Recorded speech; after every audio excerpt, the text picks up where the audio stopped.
Hello everyone and welcome to Call It Crits, where we are running the next episode of our campaign, and I'm not going to go too much into this because I want to get started. So yeah guys, well, last we left off, you guys had travelled, well, first of all you got your tattoos, which was awesome, and I think Jan, you were there for a tattoo. Did you want to wait to get a tattoo, or did you want to retcon getting a tattoo today, or...? No, I don't want a tattoo if it's degenerates. Okay, fair enough. Fair enough. So all the degenerates, all of the degenerates got tattoos, and Jan didn't. And then after that, you promptly travelled to Ashenoak, where you were to eventually finally put Donlan to rest. It was an 11-day travel, and I was quite happy to do the fast travel on this particular one because you guys have been waiting for so long to eventually to bury Dondon, and and it was, I don't know about you guys, but I think it was worth the wait. I think it was quite an emotional send off for him, and yeah, it was nice. You did a few other things in the meantime. You met Raljin's mother and Raljin's sister. And you went to go see Paolo Sampa, one of the guard who Garroth wants to pick a fight with, I believe. Not because he doesn't like him, but just because he wants to have a fight. Was there anything else you guys did? I can't quite remember. Could I retcon something in very briefly? As I had to leave at 9. You did, yes. Go on. It's a very brief eulogy that I'd like to give Dondon Wisemorn. I won't bore anyone with the full speech, but it's very easy. It's only a few words. Said in the native tongue of the Naga, it went roughly along the lines of, and a variety of other hissing noises for about 5 minutes that no one would have understood. Okay, very fair enough. So yeah. So in addition to the other eulogies that were given by Alric and by Korvax, the Naga eulogy was given by Morin as a retcon because you weren't there. There were some guests that attended the funeral. That some that you knew, some that you didn't know. For example, Jeremiah Soames and Bronwen, as well as Quintana, were there, as well as Mayor Malagon Jones was also there, being a previous acquaintance. He turned up for the funeral, and a man known as Balthazar Harkenstone from Illyria was also there. Who was a previous acquaintance of Dondon in the past. He's the one that gave Dondon the Balthazar's transdimensional box, which is the one that you use to relay messages backwards and forwards over the campaign. That was a shameless plug-in of a previous player character. Yes, it was. I can't remember who played him though. It's not a very memorable character. Well, actually, we actually had a really good. We actually had a really good moment actually because Simon desperately wanted to talk to this character, so we had Eli go and talk to him, and Mike roleplayed him, which was great. So Mike got to roleplay Balthazar for a I don't know, for a final time, but well, actually, yeah, because it's, in Tetragaia, Balthazar is dead, so yeah, I guess it would be your final time. Just bringing him back for a moment in another dimension. Some other game. Yeah, maybe. So, so the you had the funeral and everything was fine. The eulogies were done, and afterwards, Korvax and you guys all decided to sort of stay behind and just sort of pay your final respects. And whilst you were there, and you were, I will read the final parts because it gives a. It makes a good picture, especially for the people that weren't there. After a while, as you sit... dragons. After a while, you sit at your father's memorial, you feel a breeze in the courtyard pick up in all directions, what sounds like thunder roaring from overhead. Above you, the light of the moon shines bright, and you can see approaching silhouettes of 4 metallic-scaled ancient dragons. They perch on the roof of the temple looking down into the courtyard. You see them in full view now. One of them you recognise as Gedris the Sharp. The other 3 are unfamiliar to you, but the colour of their scales are clear. 1 brass, 1 bronze, and 1 gold. Without saying a word, they bow their heads towards the pillar of Dondon, as if taking part in a silent prayer. They all then take their turn their attention towards you. Alarmingly, you see the corners of their mouths begin to light up with the spark of their breath weapons, and in an instant there is a burst of lightning, acid, fire that hurtles towards you. The 3 elements come together to form a torrent that encompasses you. The air begins to smell as sweet as roses, and you find yourselves drifting into a silent sleep. Oh no, this is unpleasant. I do not wish to go to sleep now. Why dragons put me to sleep now? Within what feels like but minutes, you all begin to arouse, and your heads sort of like begin to rear, and you open your eyes, and you notice you are now within the same place that you were in before, except there is a different hue to the sky. There is an orangey, dark red hue to the sky, and around you there is that torrent of fire, lightning, and acid that encompasses you. Only now it makes almost like an arena of sorts, and in the centre you see what looks like a swirling cloud with a greenish hue of almost like a portal within the middle of it. I will pull up the map so you can actually see this now. So let me just pop it onto here. So let's do boom. Okay, so this is where you are. So you're in the same place, but it's a very different view of what's going on. And I'm gonna I'll zoom the map in for you. There we are. So this is kind of what you see. So you've kind of got the circle of fire and acid sort of encompassing you around here. This is the same courtyard that you were in before, and where the podium was ahead of you is this torrent, it's sort of like a portal, and out of the portal you see 4 fire elementals begin to shift and crawl out of the portal. You hear a voice that seems to come out of nowhere as the 4 dragons that you saw before, they're not visible at the moment, but a voice just seems to come out of the sky and sort of like almost down upon you and just says, Dondon's chosen you for a reason. We need you to prove yourselves. Let's see it. And I'd like you all to roll for initiative, please. This is highly inappropriate. All I wish for is peaceful day at Arsenal compound in Whitewood Village, but no. It's gotta be flat. So, Phil, I still roll with advantage, don't I, because of that additional sword of thingamajiggy? Yes, you do. That's good. 'cause I rolled, Yes, the great sword of thingamajig. Yeah, I rolled a 3 and then I rolled a 13, so that's good. Okay, so you got a 13. Hang on, I need to add on my stats. Hey, hell. Sorry, no, I have 12. 12. I think I'm not quite sure what Raljin's plus. I think he has a +3 to his initiative. So if you could just roll for him, and we'll do generic bow attack for him at the minute. 17. 17. And could you roll for Lynx and do a plus? Just do +3 for Lynx. That is 15. 15. Link, you are slow today. You are getting fat.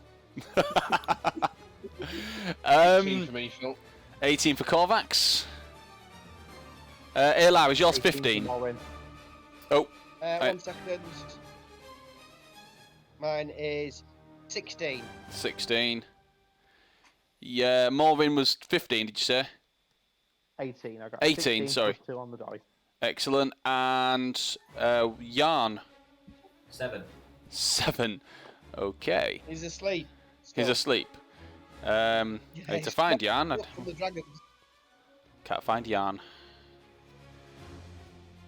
Because he wasn't here on the last one. I haven't got him in the battle, so I want to see if I can Poor Jan, he just runs up to the funeral. Oh, I'm sorry I'm late. I was He- sleeping in. Shit, dragons. He is. Oh, there he is. It's yeah, because I've got it spelt wrong on my thing. There we go. There we are. So what was it? 7.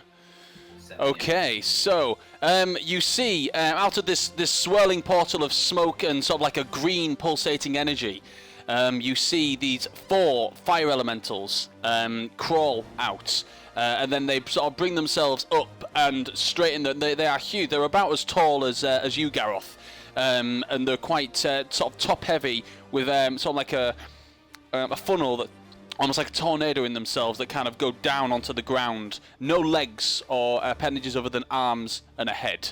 And obviously almost like a weird swirling fiery torso as they crawl out of the fire. And let's roll initiative for those. So, okay, they rolled pretty high. The only person going before the elementals is Korvax. So... Korvax, what would you like to do? Let me just pull up the map. There we go. I'll have to. So you are down here, Korvax. I'm quite close to him anyway. Yes, you are. So the places that you woke, you didn't actually have. Oh, I've got another yarn there. Don't want 2 yarns. Let me delete that. Oh, hang on 1 second. And Dorothy was coming in to say goodnight. 1 second.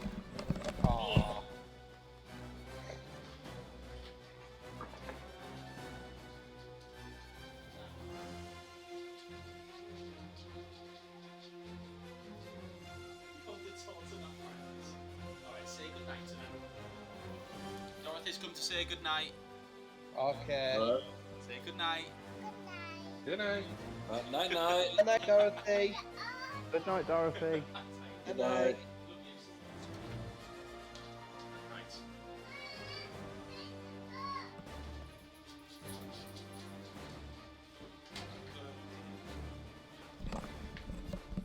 Sorry about that.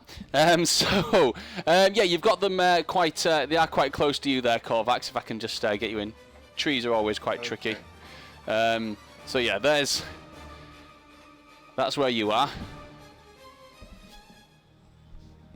What would you like to do?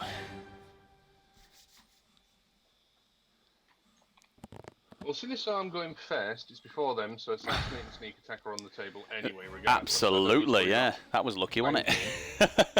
Yeah, I mean, to be honest, with an 18, I wasn't sure I'd get to go first, so... I think... I did say I was drawing my crossbow last turn, so I'm going to draw my dagger as well. Okay. I'm going to...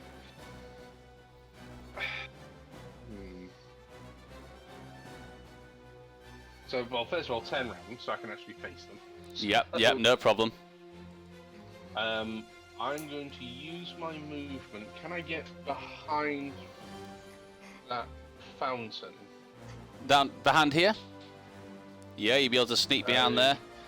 So 5. So if you just Whoop. if you move me just to this side of it here, so a bit closer towards Gareth. Okay, about there. I want to be on Gareth's side. Oh, right, okay. Yep. Yeah. So how many? That was what, 15 feet there? Yep. Okay, so I'm going to open fire on the one in the middle left. Okay, roll for an attack. 17 if it's low for me. 17 misses. Okay. Second shot then. I get the drop. I get assassinate, and then I roll a 2. Oh. So no, 2 misses. So your and first. That was my bonus action. I can't do anything. So your first shot, you shoot out and it fires towards it, but the heat of the elemental just turns your bolt to ash. Your second shot, as you go and you fire again, and the second one just does exactly the same thing, just off the back of it. Just the creature just kind of looks in your direction and smiles. This weird, flaming smile with an orange mouth, no teeth. I'll use the rest of my movement, because I should have about 15 feet, I should think. Yes. To move perpendicular to them behind the fountain. I can't Okay. hide as a bonus action because I fired a second time. as a Okay. bonus action, but I'm going to try and just put something between me and them. Okay. Right. And now it's zooming in when it shouldn't be. It's their turn. So we'll go with, I think, the one closest to Molrin first. I think we'll go with this guy. Actually, we'll go with this guy over here. He's going to move towards Molrin. So he's going to go 5, 10, 15, 20, 25. And he's going to take a swipe at you, Molrin. So, Brave move. oh, my first roll of the night, and it's a natural 20. So, that is, it's in fire form. And it's going to make it's just a touch attack, but it's still 2d6 plus 3. Ouch. Oh, you lucky bugger. That's 2 1s. So that's 2 doubled to 4 plus 3, 7 points of fire damage. It's going to make. I'm down. You what? I'm not. I know clerics are squishy sometimes, but come on. Okay, so he's going to make his second attack on you now. I'm rolling high tonight. I like my fire dice. That's an 18 plus. No, it's plus. Sorry, that's 18 on dice. So it's plus 6. That's 24. So that'll hit. Gonna hit too. Yeah, that's a little bit better. So you take 10 points of damage that time. So 17 in total as it this flame just kind of like almost like it lays its hand on you, then kind of the searingness burns into your armor and you feel it smell in your heart and you begin to sweat underneath your own armor. Okay, the next one is obviously going to go for you, Garroth. Actually, no, it's not. It's going to go for Ilar. So it's going to go 5, 10, 15, 20. It's going to go through. It's going to go for. Right for that. You can definitely take an attack of opportunity on it if you like. Yeah, I will. It's actually going to go for Yarn because the other one can move further. Can I actually reckless on this? No, it's just an attack of opportunity is just a general. It's just an attack. Still 18.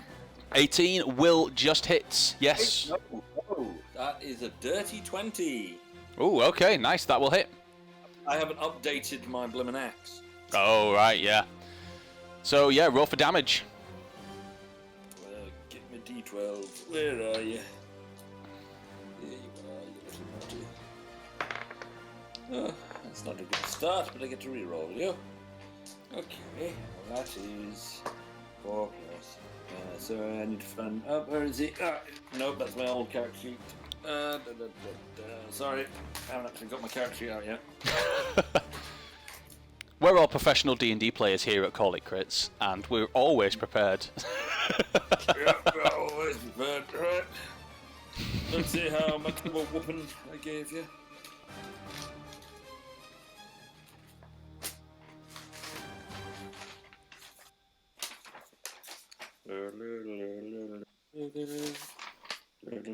Where enough? There you are, you little bastard. Sorry, I've got a lot of character sheets. Right. That comes to a total of 18 damage. 18 damage, nice. On number 2. You attack it, and hang on, it's what type of damage? Oh, it's a magical weapon, isn't it? Actually, I'm not sure. It is just the Justice plus 3. Oh, so it's not a magical weapon then. So no, it's not. So it doesn't take 18. It only takes 9. As you slash across it, it seems to catch it, and you notice it almost, it does some damage, but it carries on as if it didn't really feel it. It's actually going to burst forward, and it's going to go for right in there in between Yarn and Raljin, and it's going to make 2 attacks, one on Yarn, one on Raljin. First one on Yarn, balanced, natural 1, so it goes to attack you, Yarn, and completely misses. I don't know why. The flames just kind of go to touch you, and you just kind of stand there, and it kind of goes through you, and it must have not put enough concentration into its attack. Angry, it's then going to... It was in momentum, so it was going to go for Raljin as well at the same time. So its other arm comes round and goes for Raljin. My dice betray me. That's a 2. That 8 in total. So it misses Raljin as well. So Fire Elemental number 2 sucks. We're going to go for this guy now. He is going to go 5, 10, 15... 20, and he's going to stand. Is not. Oh, hang on. Where's Raljin? Eli is actually in that space, isn't he? So he's going to stand in between Eli and Gareth and make double attack on you two. So turn him around. First attack on Gareth. That is a 16 to hit. That. No, well. What's your AC? Is 16 your AC? 17 if I have the Stone of Ioun. But I'm questioning whether I would have had that on. You wouldn't have. You probably wouldn't have had that on. Yeah, that's fair enough. I didn't So- have that on, so. That actually hits. Right, you got to remember to use that because it's really good. In all Well, no, fairness, he was attending a funeral, so. I did say I put it on normally all the time, but yeah, at a funeral doesn't seem appropriate, so yeah, I would accept that. You take 9, 10, 11, 12 points of fire damage from that one. And give me a Constitution saving throw. Oh, no, wait, no, don't give me a Constitution saving throw. Sorry, I do apologise. It's just automatic. Hang on. Yeah, fire farm. Also, in the space. Alright, so if you guys start your turn within 5 feet of the creature, you take 1d10 fire damage. Yeah. So that's that. So it's made that attack, and it ignites certain objects. So if the targeted creature's flammable object ignites. Oh, so you don't have any. If it targets a creature or a flammable object, it ignites. Until the creature takes an action to douse the flames, it takes 1d10. So, yeah, everyone that's been hit by these creatures actually hits. You're actually on fire as well. And at the start of your... Yes. This ring I've got, doesn't that protect me from fire? It's a ring of fire resistance, which means you take half damage from fire. Which will come in handy at the moment, because it's going to attack you. That is 16 to hit. And that's going to miss, isn't it? It's I'm 17. Yeah, so that misses. So he goes to swing at you, and it misses. I was 18 when I had the Ioun Stone, but I'm 17 now. So with that, elemental is hit with a melee attack within 5 feet. In addition, 1 second. Okay, so it's only the first time that you're in its square. So I'll do it now, and for everyone that's actually in an adjacent square to one of these creatures, you take 2 additional points of fire damage. So that goes to Raljin, Yarn, and Garroth and Ayla. You all take 2 points of fire damage just for the first time that you're in the square. Because you're not hiding, Korvax, this one is going for you. And falling on its ass. There we go. So this one's going for you. It's going to make 2 attacks on you. So that is 21 to hit on the first one. Yep. That's 10 points of fire damage. Ow. And the next one is going to hit... Well, let me see.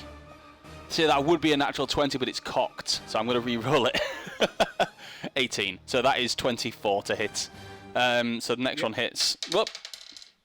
I like my fire dice. They roll well. Oh, then my damage dice don't roll as well. So that is 7 points. Another 7. So that's 17 in total fire damage. And because it's in the same square as you, you also take an additional 6 points of fire damage as well, as the area is on fire. Right. That's their turn. We're now round to Mulrin. Sorry, guys, it took a while to get around to you. What would you like to do, Mulrin? Is the one in front of me? Yes, right there. Wonderful. So open the salvo with a 3rd level inflict wounds. Okay, nice. Is that a save or an attack? Can never remember. It's an attack. It's an attack. Give me an attack roll then. That is 17. 17 just misses. Unfortunately. Oh. I know, I'm sorry, man. Unacceptable behaviour. So, bear with me. Should have got out of range. You can still move. Yeah, but attack of opportunity. Alright. No, I'm going to have to take it because otherwise it's just going to back me while I'm standing there. Yeah, I will move out of its way and I will retreat back 25 feet. Okie dokie. So 25 feet in which direction? I can't really see it that well, Phil, if I'm honest. Okay, sorry.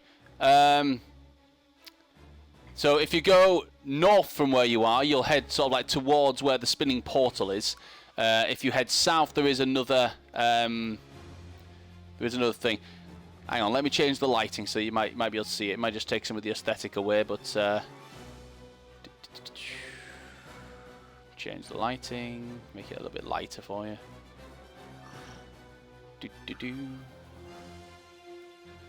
Does that help in any way? It does make it a bit easier to see everybody. I will move back west and 25 feet. So this way? Towards 10. that pillar.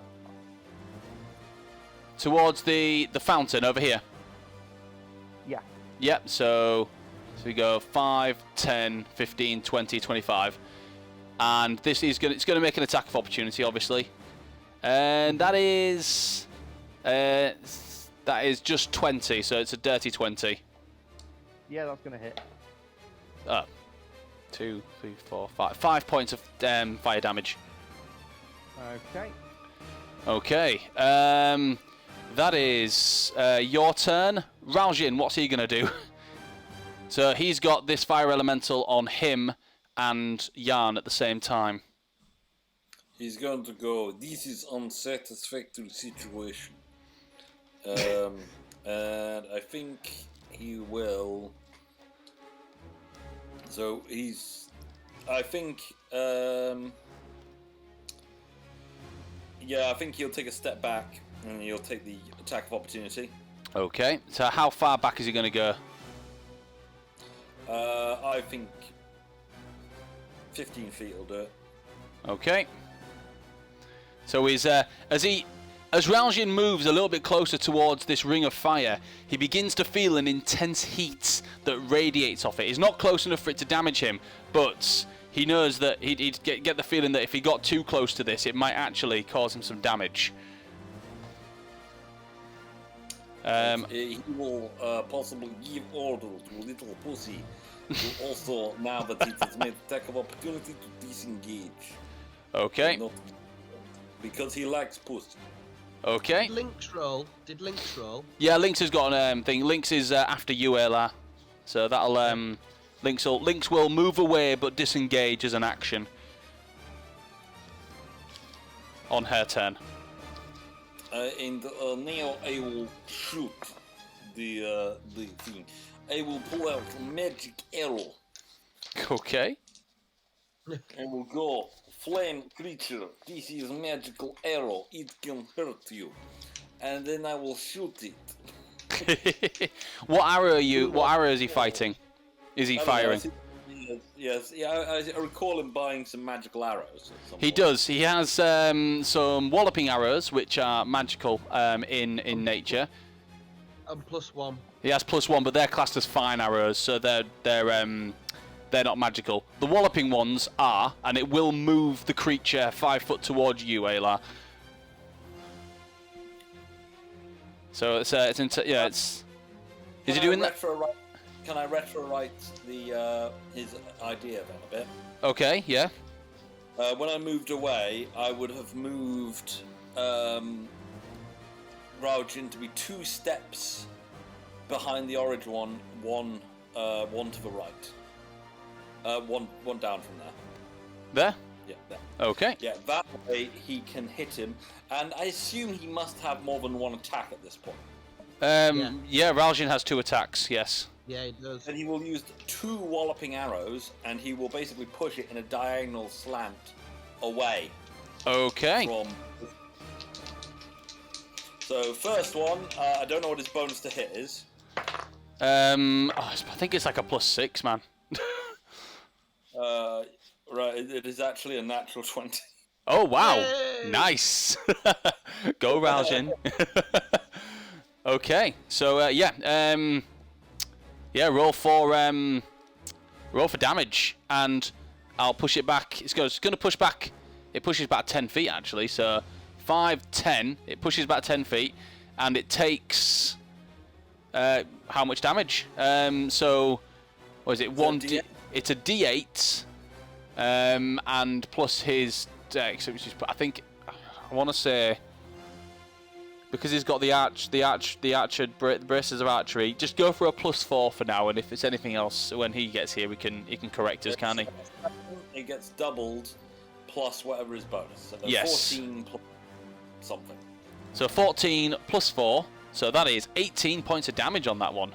Nice. So that was on the first one. Second whopping arrow.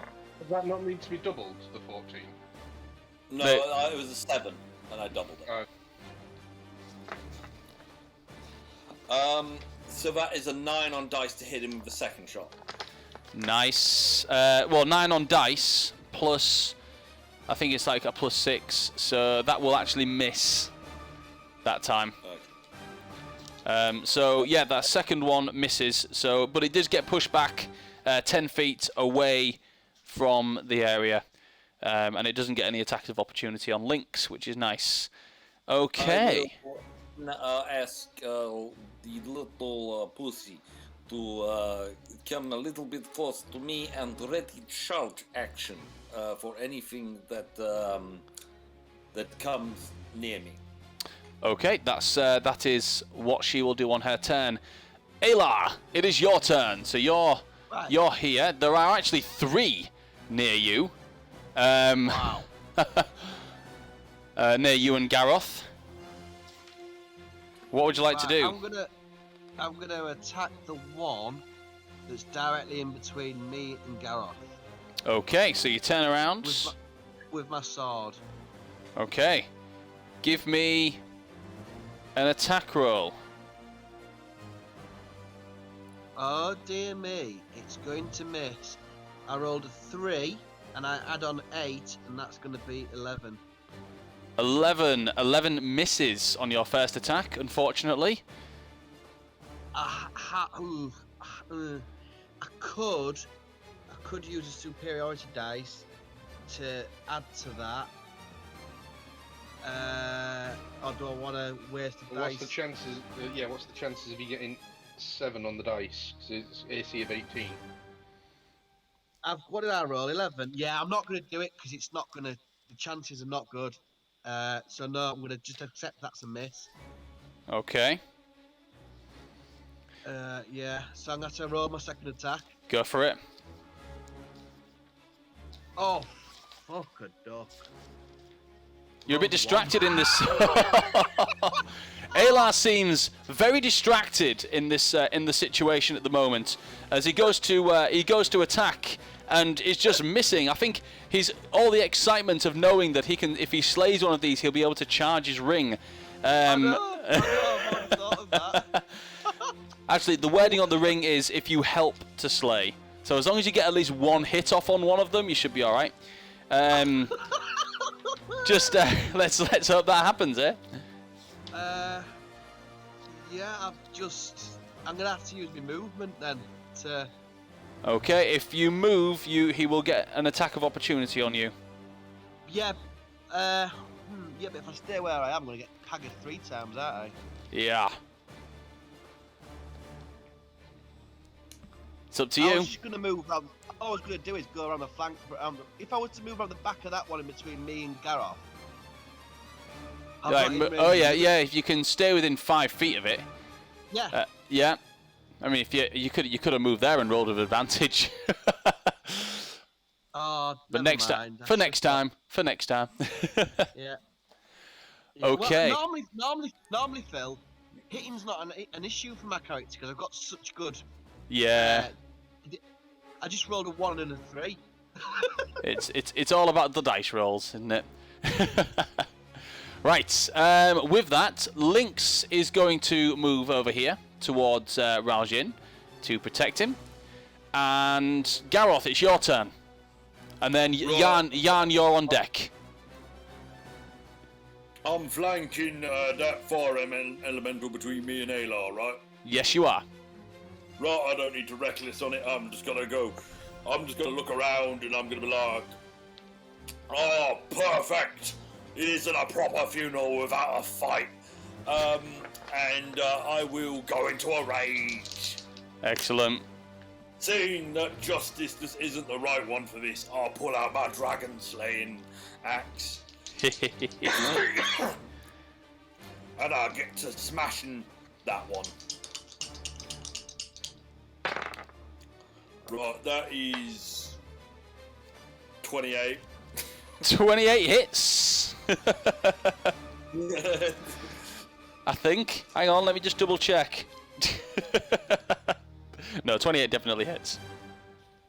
Right, 28 hits. And that is a dice falling off my bloody table.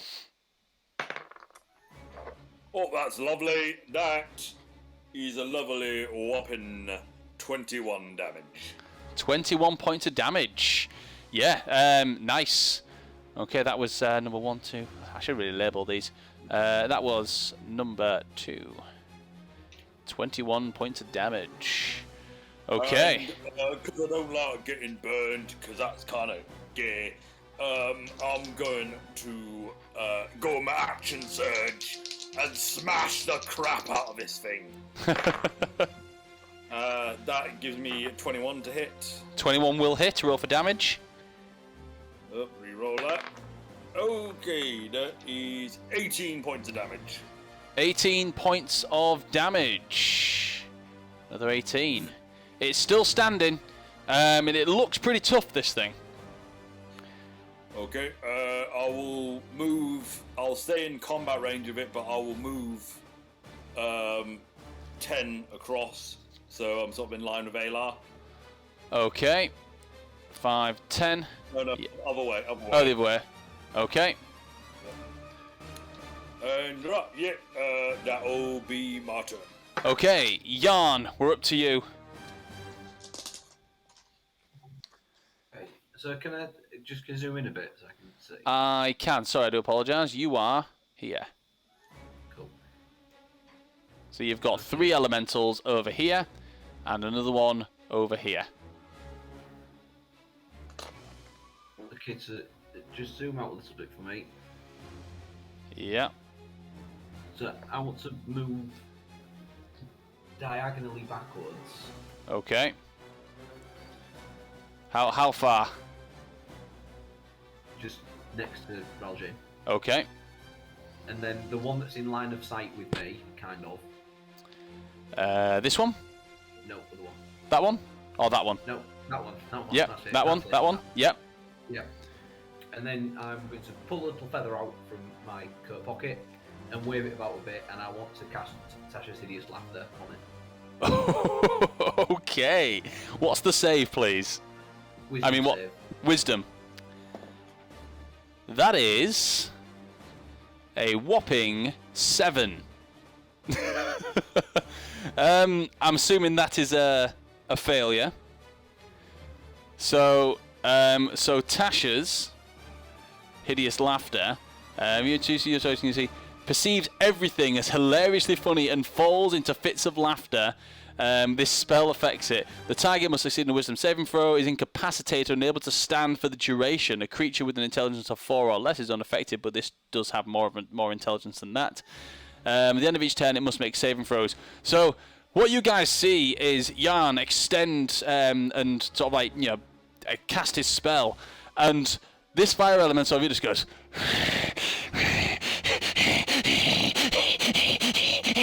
and smoke begins to billow out of its mouth as it begins to breathe and hyperventilate quite heavily as it falls to the floor and laughing in this weird Ignan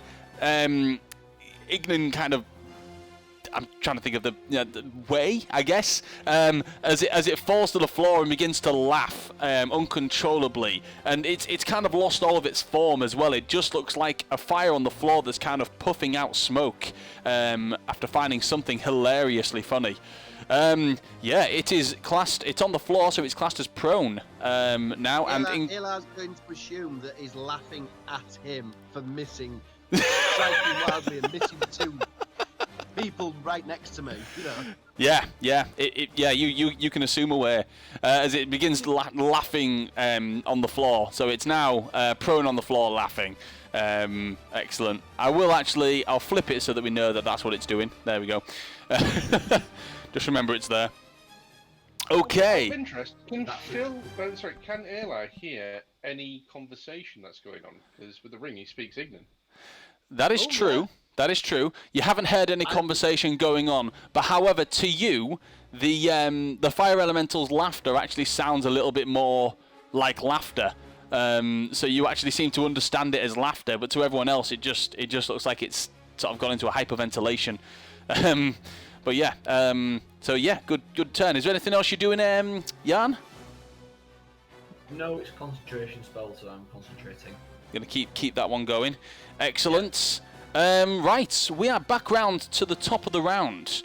And suddenly, something weird begins to happen. The portal, sort of like a swirling, smoky portal over in the distance, begins to and pulsate. And then there was a burst of blue energy that bursts out from it. Everyone is unaffected, except the elementals. Suddenly, they begin to change form, and their once fiery state suddenly becomes more blue and lightning-like as they burst and begin to pulsate and light up the areas around them. They are now lightning elementals. Oh no, I missed my chance. Okay, so that's what happens to them. And Korvax, it's your turn. Well, the one that's right next to me, I'm going to shank with my poison dagger. So I'm going to push the ruby on the pommel, and I'm just going to go for a stab. Okay, give me an attack roll. 16, 19, 20, 21 to hit. 21 hits. Roll for damage. 4, 10, 19 points of poison damage. 19 points of... Make a Constitution save, I think. Or else hang on a second, because I'm pretty sure... Yeah, it's immune. So you as you go to stab it, and it doesn't seem to take any hold. The poison doesn't seem to do it does take the damage, but it doesn't seem to become. It doesn't become poison. Small as well. So on top of that 19, we'll just throw in another 6. Okay. So that's. And then I'm going to bonus action nimble escape to avoid an attack of opportunity. Okay.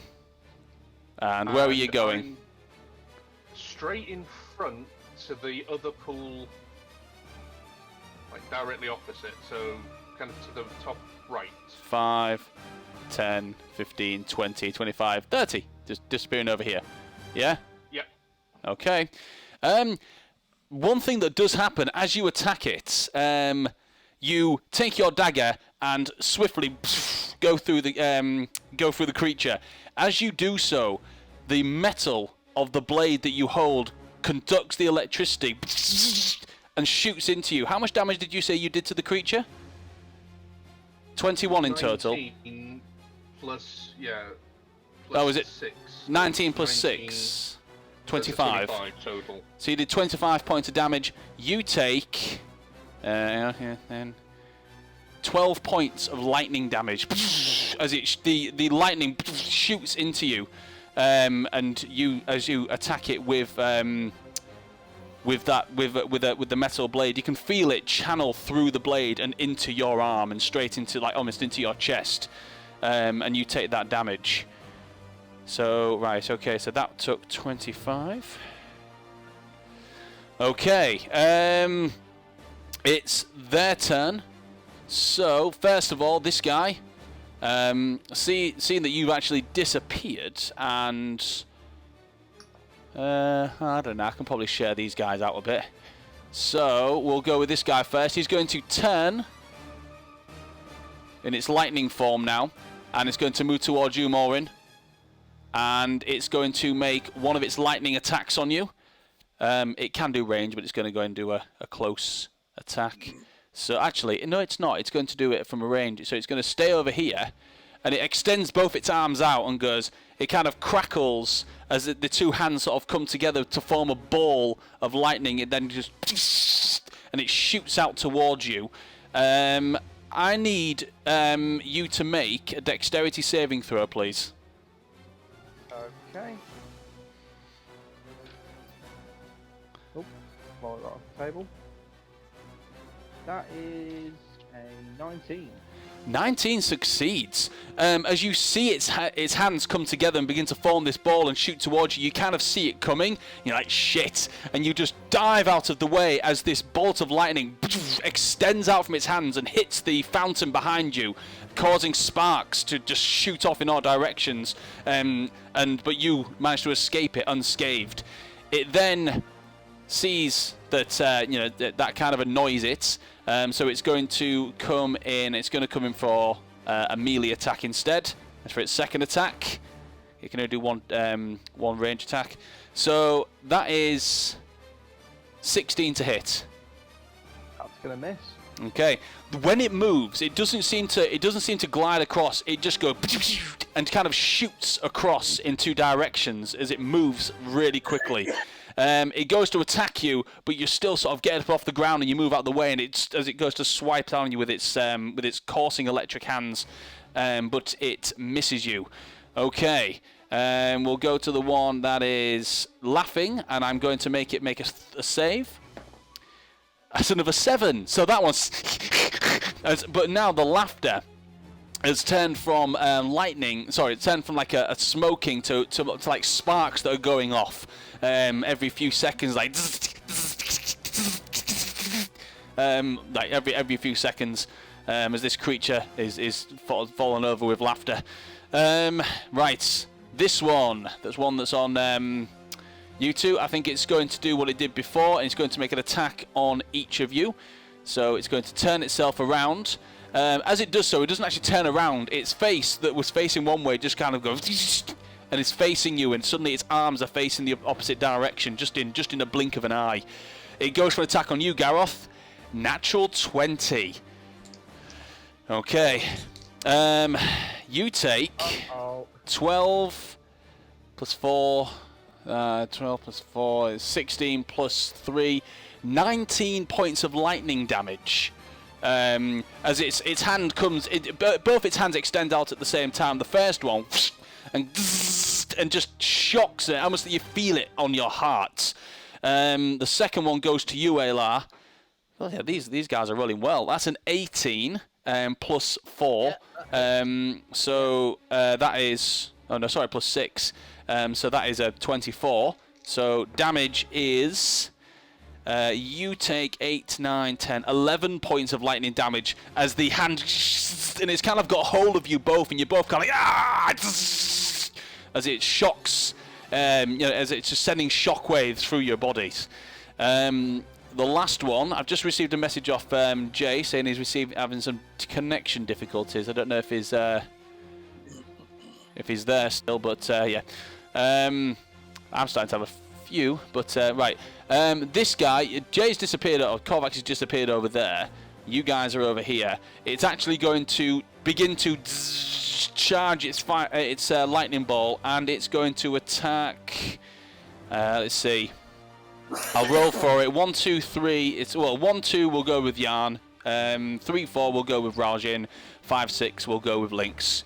Oh, well, Raljin. Excuse me. I do believe Pussy have ready action to attack anyone that attacks Raljin. It is a range attack, and we're actually at the top of a new round, so that would have gone now. No, that is not would have gone. It's exactly what the ready action is for. It's not actually had its turn yet. Oh right, yeah. Until I thought ready actions lasted until the end of the round. Until the next turn. Until their next turn. Oh right, okay. No. But that still has to be within 5 feet. This is a range attack. No. I ordered it to charge anyone that would Okay, attack. 5, 10, 15. So hang on, 5, 10. 5, 10. 5, 10. 5, 10. It can't get a straight line on it. So it won't be able to charge it. It would be able to move in, but a readied action doesn't include movement. Readied action only includes an attack, doesn't include movement. Action. The charge is an action. It's an action and movement together. And you can get a line because it goes. If you go straight diagonal to it. It has to move at least 20 feet in a straight line. Yeah. And it gets to there. If it gets to there, it's 5, 10, 15. Right. It's here. Yeah. Look at the object. Go straight diagonal. 1, 2, 3. 4. 1, 2, 3. It's not a straight line. A charge attack. Yeah, no, but a charge attack has to be in a straight line. Yes, a straight line into the combat area of the monster. 5, 10, 15. That's a fountain there, so that's a wall. Oh, okay, right. I can't see that here, but I just assumed it was another square. Yeah, sorry. So yeah, unfortunately, it wouldn't be able to get a charge attack off because it has to move at least 20 feet in a straight line. I don't think it has to be a straight line. I think we've covered this before. I'll just double check Tasha's, just to be sure. To use the pounce move. Yeah, yes. I think you use pounce, but not to do a charge. Charge. If the beast moves at least 20 feet straight towards a target and then hits it with a maul attack in the same turn, the target takes an extra 1d6 slashing damage. So that's the pounce. That's not a charge. It says charge. So it's so if the target is a creature, it must succeed on a strength saving throw. So it has to move 20 feet straight towards the target and then hits with a maul attack. But it's the movement. You don't have movement in. It has to be able to move. A movement doesn't count as a readied attack. If you ready something, it has to be either you ready your bow, or you ready a spell, or you ready your sword. You can't say, "Oh, I'm going to run towards that," because movement doesn't count within a readied action.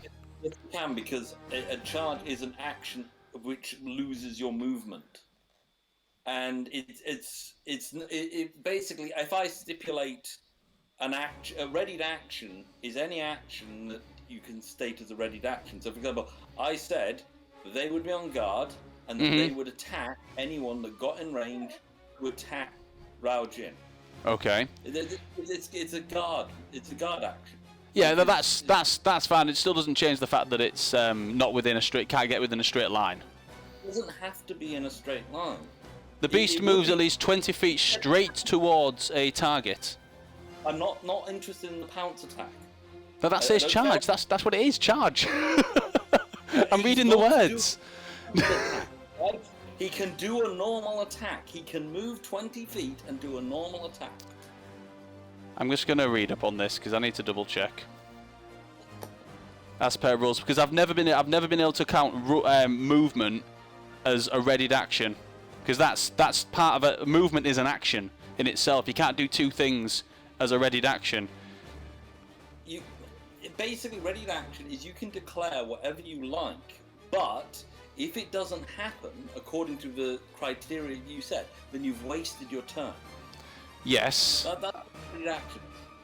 Yeah, I agree with that. But and to be fair, I don't see why you would lose your movement. To be honest, I don't see why you can't. If you're preparing to run and jump in a situation in case something happens, then you should be allowed to do that. Okay, hang on a second. So, ready action cannot be used to postpone an entire turn. You can either move or use an action. Decide when readied. such as attack, 1 attack, no extra attack, cast a spell, the spell slot is consumed if you do not do it, or interact with objects, or perform some other action. So it's one thing, Mike. You can't do 2 things. Except charge is a move and action. It's a... I don't know, it goes under like power attacks or whatever, but...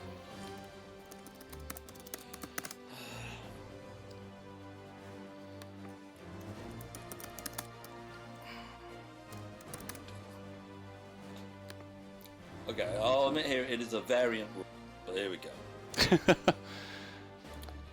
So, to be considered a charge, you must move at least 10 feet during a charge. Yes. The problem is that the Beast of the Land has charge as a specific thing. Movement and action. Sorry? The entire charge takes both your allotted movement and action. So you need to be able to do your movement and action to do the charge, which you cannot do on a readied action. Counts as one thing. I mean, putting the rules aside, Phil, why shouldn't I be able to give an object an order to charge a person that comes through a door? I'm not saying that. I'm just stipulating the rules. I mean, I'm sorry if I'm ruining it. No, I mean, I think we've been playing readied action like this up until now, so I don't see why we're changing it now. I've not been playing it like that. I always assume readied action is a one thing. It's never been counted. It's never counted as having movement. That's all. But because it's taken up a lot of time, just do it because thingy. But I'll have to stipulate it properly next time because it's if everyone can move as part of a readied action, it's a bit broken. Because readied action readied action itself is an action. It's not a movement. It's because a movement is an action in itself. You can't do 2 things as part of one readied action. You can move and then say I ready my action. Yes, I would agree with that. Yeah. Then I would say you can't make any movement on that. But if your entire turn is, I stand here, I ready action. Mm-hmm. And this is the point. It's sort of like saying, I do a thing. Okay, I'm going to guard this doorway. If I ready my action, if anything goes through that doorway, I'm going to charge and attack it. Mm-hmm. That's a perfect example of a readied action. It does include movement, but if nothing comes through that door, that person has wasted that turn. It's not broken to assume the readied action includes that kind of movement. If you're very, very clear as to your instructions on the direction and where you're moving, then you weren't clear on the instructions of the direction though, because it was coming from a different direction. It wasn't the one that actually tried to attack him the last time. In fact, I said Link's it was to attack anyone that attacked him. And to be fair, you could argue that if it doesn't actually attack Rao Jin, that he doesn't get to react. But I assume it looks like he's about to attack Rao Jin. Well, it is about to attack Rao Jin because he did the thing. I'm not saying I'm not trying to say that he can't do something. I'm just trying to follow the rules of the game so that when it comes to another point where someone says, "Oh well, last time you said he could move as part of a readied action," and everyone starts doing it. It's not broken, Phil. If I said if someone comes directly in front of me and I don't know and say it's just it's not a big issue. I'm just going for a guard action. Yeah, really. yeah. That's it. It's just I think we're making a big deal out of nothing. I'm pretty sure. Yeah. Well, the wording in the book, and I'll end it here and just do whatever to move the game on because I'm sure the other guys would like to have a turn. So, first you decide what perceivable circumstance will trigger your reaction. Then you choose the action you will take in response to that trigger, or you choose to move up to your speed in response to it. It's one or the other. Examples include the cultist steps into a trapdoor, I pull the lever and it falls down, or if the goblin steps next to me, I move away. So it's an action or a move, and that's yeah. But I'm just, you know, that's just the rules of the game. You know, it's the same with an attack of opportunity. You can't move as part of an attack of opportunity, which, in fairness, is a reaction. But right, Lynx is going to. Well, first of all, the attack's going to go off. So I'll do the attack. That is 16 to hit Raljin. I'm assuming Raljin's AC is high. Is it higher than 16? Does anyone know? Actually, I think I probably got it. I assume he has. I think he has 17 AC. 17 AC, so that's going to miss. And then Lynx is going to do that because I can't be asked to argue about it. But we will have to revisit afterwards, Mike, because it's taken up too much time on a small thing. So my computer's frozen. Right, okay, so Lynx is going to move, attack, and charge. So roll an attack for Lynx, please.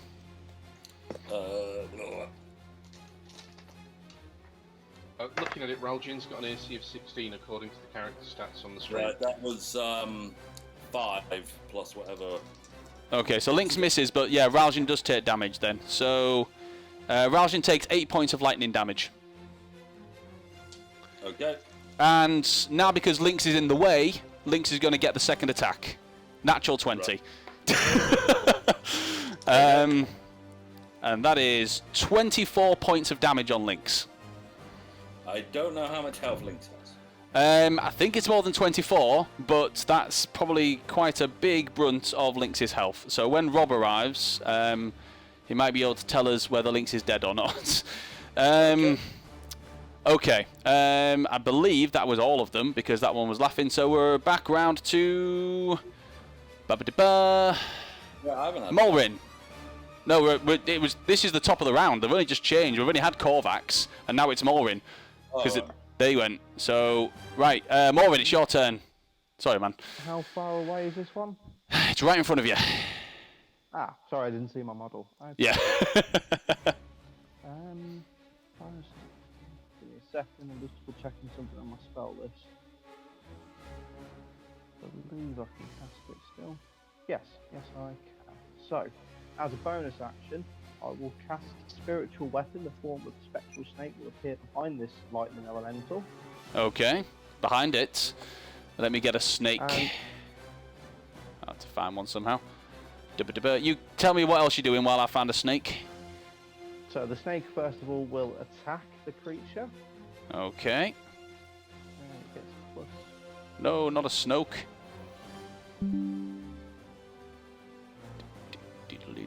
It's just downloading now.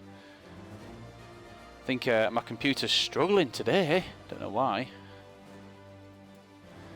It's because it's trying to find a Snoke. Oh, right, okay, it's downloading stuff now. You can all still hear me, right? Hello? Oh. Great. So, we're having some technical difficulties now. Fun. Ask him. Oh, bollocks. Please excuse my language. I'm going to take this opportunity just to go to a break and come back when I don't have any technical difficulties. See you all soon.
screen's rolling. Hey, all right, okay. Oh, my camera's got a bit weird there. Let's just let's sort that out. So the Serpent of Shekinah broke the entire stream. Yes, it did, apparently. All hail the power of the five-faced queen. Oh, that's why my camera's not working. So, welcome back to Call It Crits, where we all get along and we're all fine. We're all fine, right, guys? We're all good. We're all good. To be honest, I think with Dungeons and Dragons and the rulings on things, there's always going to be some disagreements and stuff with rulings and things. So, let's just crack on, shall we? And hopefully, I will get a working camera, which is fine. Hopefully. And come on, camera. And not that people really want to see my face, but it would be nice if things were working. So yeah, Ash, tell me, what was your snake going to do? You whipped out your snake, and The Serpent of Shekinah does a mighty bite and does 7 points of radiant damage against the creature. Excellent, 7 points of radiant damage. Nice. And that's not all. That is not all. Okay. Can it then make a wisdom saving throw as it hears sonorous bells in every direction? Hang on. Hang on. Saving throw. Wisdom saving throw. Natural 20. I'm sorry. Oh, good lord. I'm having a little trouble with my sound.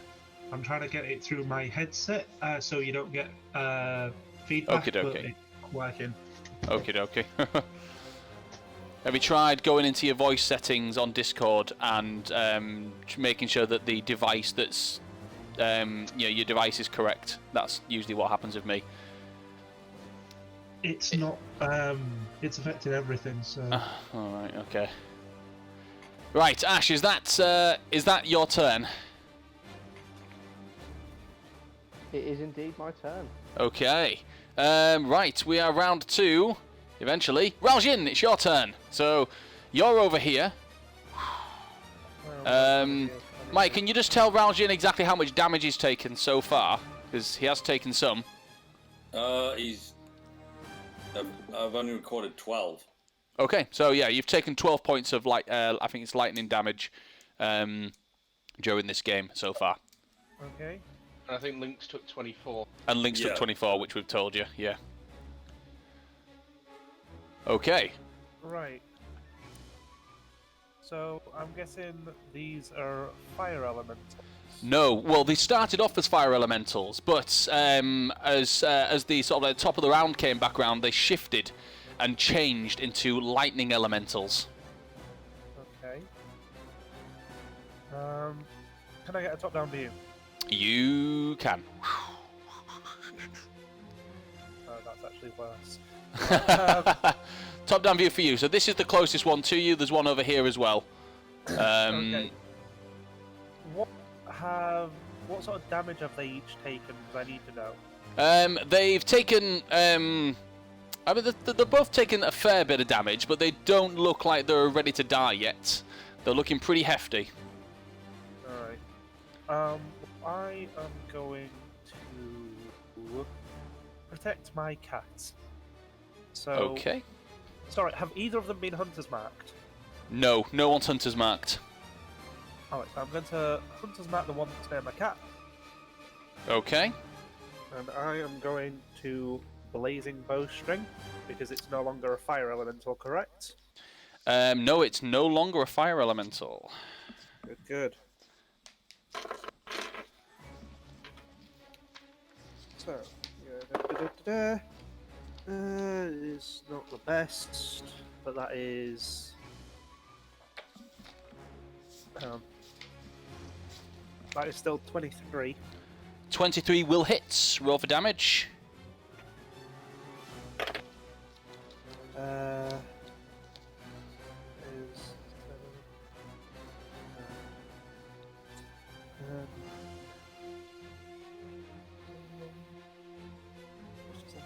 check.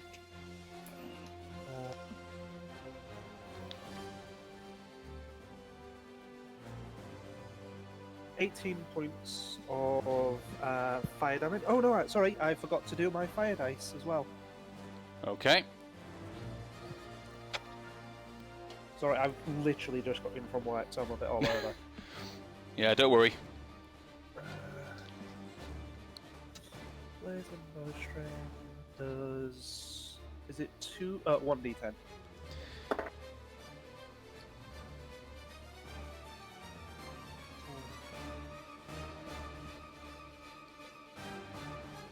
That is 20 points of damage total, 3 points of fire. 20 points of damage. Nice. Oh, yeah. So, yeah, 20 points of damage. Anything else? Yeah, second attack. Yeah, roll for it. 19. 19 to hit. 19 does hit. Yes, roll for damage.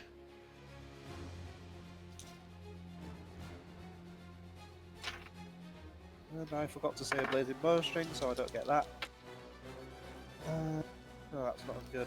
That is 14 points of damage. 14 points of damage. That time, nice. Not bad. It actually looked like it took quite a bit of damage there, as it begins to wince, and then it kind of its mouth kind of opens, and you hear this kind of crackling sound coming towards you, as it looks like it's ready to make another attack against you whenever its next turn is. Ayla, your turn. What are you doing? Right, okay. So, am I right in thinking if I hit this thing with a sword, I'm going to take lots of damage? You don't know, because you didn't see what happened to Korvax, so you have no idea. Oh, is Korvax nearly dead again? No, but no, I don't think so. Anyway. Right, so playing honestly, if I didn't see that, I would have attacked with my sword. Because playing honestly, honestly, you probably would still attack with your sword. Because if you're looking at the range of these people, you're not talking long range combat. You're talking up close and personal, aren't you? Yeah. So I would honestly, hand on heart, I would have attacked with my sword. So we'll play it honestly. Bless you. Attack with my sword. Okay. However, I want to move to the rear of one of them and get advantage since I'm... Okay, you go to here. Roll with advantage. Right, good, because last time I was terrible. Oh, unbelievable. Both of them are 18. Nice. So nice. If I'm in the sort of 25s there.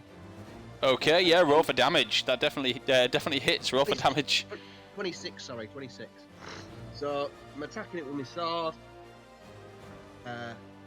So I'm now rolling the... Oh no! I rolled a 1, so I now add 5. That's 6 points of damage. 6 points of damage. Yeah. To be honest, I'm being honest here. That's not the worst thing that could have happened to you. As you take your sword and you strike at the creature, you deals 6 points of damage, but you then feel a shock back as the electric then courses through the sword up your arm and into your body. You take 3 points of lightning damage. Right. Half of the damage that you did to it. Right. So because of that, I'm not going to do my second attack because I don't want to basically I don't want to get skewered. So I'm going to use my movement, any remaining movement. Do I have any more movement? You still have movement. You only moved 5-10 feet, so you've still got 20 feet of movement.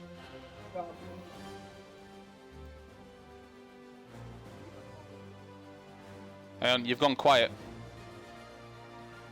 I'm going to move 20 feet away. Okay, which direction? Towards Raljin or towards Molrin? Molrin. Okay, so 5, 10, 15, 20. So you got towards that way. Okay. Draw a bit, one arrow. Okay. The creature is going to make an attack of opportunity, of course, and gets a natural 1, so misses. It's too busy preoccupied with attacking Garroth as it rolls a natural 1. That is, yeah. Did you say you're doing your attack now? Yes, please. All right, second attack. Roll for it. Right. It's 10, so add 9 is 19. 19 on die. 19 on dice is a hit. Yep. Roll for damage. 7. So hang on a minute. Let me just check my character sheet. So 7. Longbow. Damage. It is. So 7 plus 4 is 11. 11. Yeah. 11 points of damage. Okay. And what type of arrow was that? It was just normal, Phil. Okay, so it looks like it, as the arrow kind of goes into it, it takes the damage, but then there's a spark as the tip goes in, and it kind of breaks off as the tip goes in. Can't believe I said that live on Twitch. But it does damage, but not as much as you expected it to. But it is starting to look weak. Okay. Right, Lynx's turn. So we'll come back over this way. And Lynx is next to this creature here. What will Lynx do? She will do a bite attack. Okay. Oh. Hang on. Has Lynx witnessed anyone get hurt because of attacking the elementals? No, she won't have witnessed it. No, not particularly. No.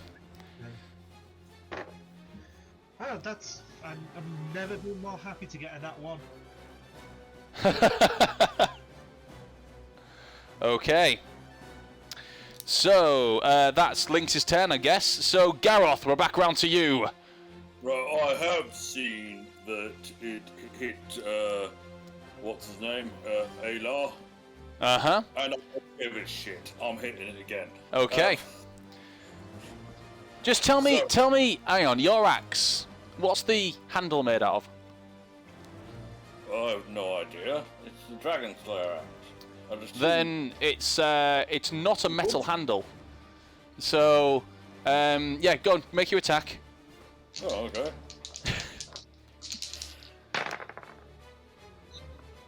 Oh, that's only 6. It's only what, sorry? 16 to hit. 16 to hit. Oh, misses, I'm afraid. As you swipe at it, it kind of and moves out of the way of your attack. Smack it again. Right, that's better. 20. 20 will hit. Roll for damage. Where are you, my little D20? Oh, my D20, my D12. There you are. Right. Oh, that's not bad. That is 19 points of damage. 19 points of damage. That one is looking very weak. Not looking good at all. Looks like you've done quite a formidable amount of damage. And you notice actually that when you hit it, you don't take any damage from it, as your axe is not a natural conductor. Right. All of them whinging about nothing. Jan, it's your turn finally. Okay. So I'm just gonna keep my concentration up on that spell. Okay. Can you concentrate and move? Yeah, absolutely. Okay. So I that's just asked because I can't concentrate on 2 things at once, and that includes moving and. Okay. So can I just move back a little bit while retaining? Actually, no, I'll stay where I am. Okay. You do anything else? No, I can't because I'm concentrating on that spell. I'm pretty sure. You can do like actioned. You can Can cast attack another or spell, concentrate. or you can do it any action that doesn't require concentration. Yeah, so you can do anything that doesn't require concentration. So you could cast like you could cast another spell as long as it's not a concentration spell. Well, he can, but then he'll lose his first one. No, you won't.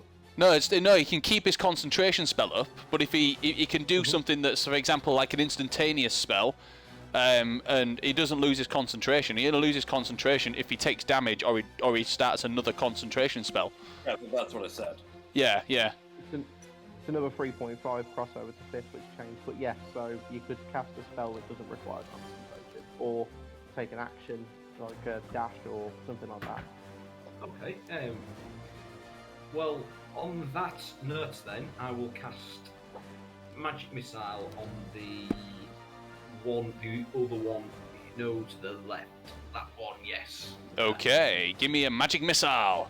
Okay. And it's just straight damage, isn't it? It sure is, yeah, force damage. Yeah.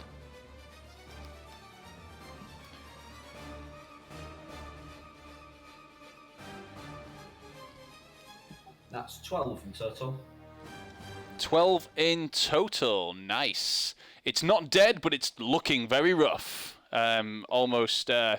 The magic missile just and hit it, and it kind of then gets sort of hit her back and turns, and that same opens its electric mouth and does that kind of cackling spark of electricity towards you. Is that your turn? Are you doing any movements or anything? No, sorry. One thing. It's 1d4 plus 1, isn't it, for each missile? Yeah. So that's actually 14. I got there.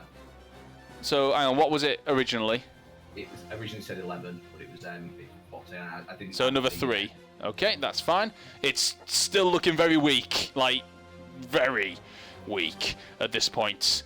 Right, we are back to the top of the round, and once again there is that pulsating sort of like crackle that comes from the swirling vortex behind you all, and there is a sort of like a blue pulse that bursts out, and all of the elementals change form once more. This time, they lose their electric form and sort of turn into almost like a green sludge kind of texture that kind of hisses and oozes and bubbles and pops, sort of like an acidic texture to them as they change to like a green acidic elementals.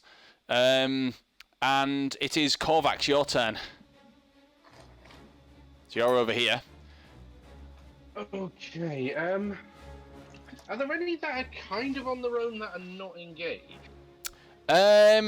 So they've got three that are currently capacitated, so that are fine. Then one that's incapacitated down here.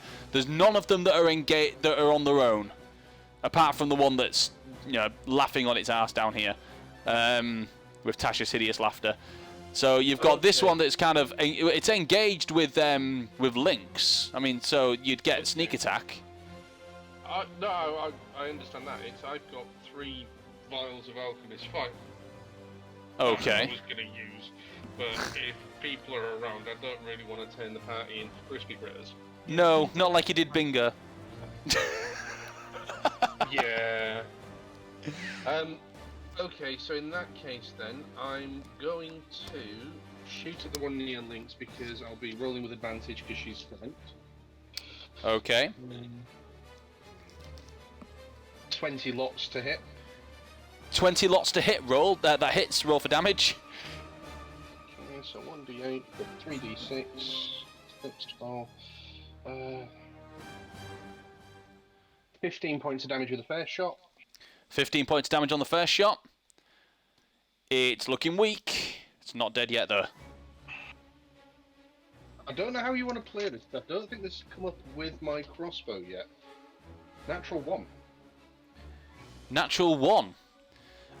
With a natural 1, you go to fire and the crossbow malfunctions, and it doesn't do any damage to you, but it and it goes off, but it doesn't actually fire the bolts. So it just misses completely. I'm not going to say there's any other consequences from that because it'll just be I'd be a dick for doing that. But yeah, it does. You are sorry. What? Nothing. Okay, you do lose. You still lose the bolt though. The bolt breaks. Okay, that's fine. And I'll just stay where I am. I can't do anything else because that was my bonus action. Never mind, that's the end of my turn. Okay. So it's their turn. So the first sludge elemental, I'll go with this one here, is going to make its first attack on Lynx. That is going to miss.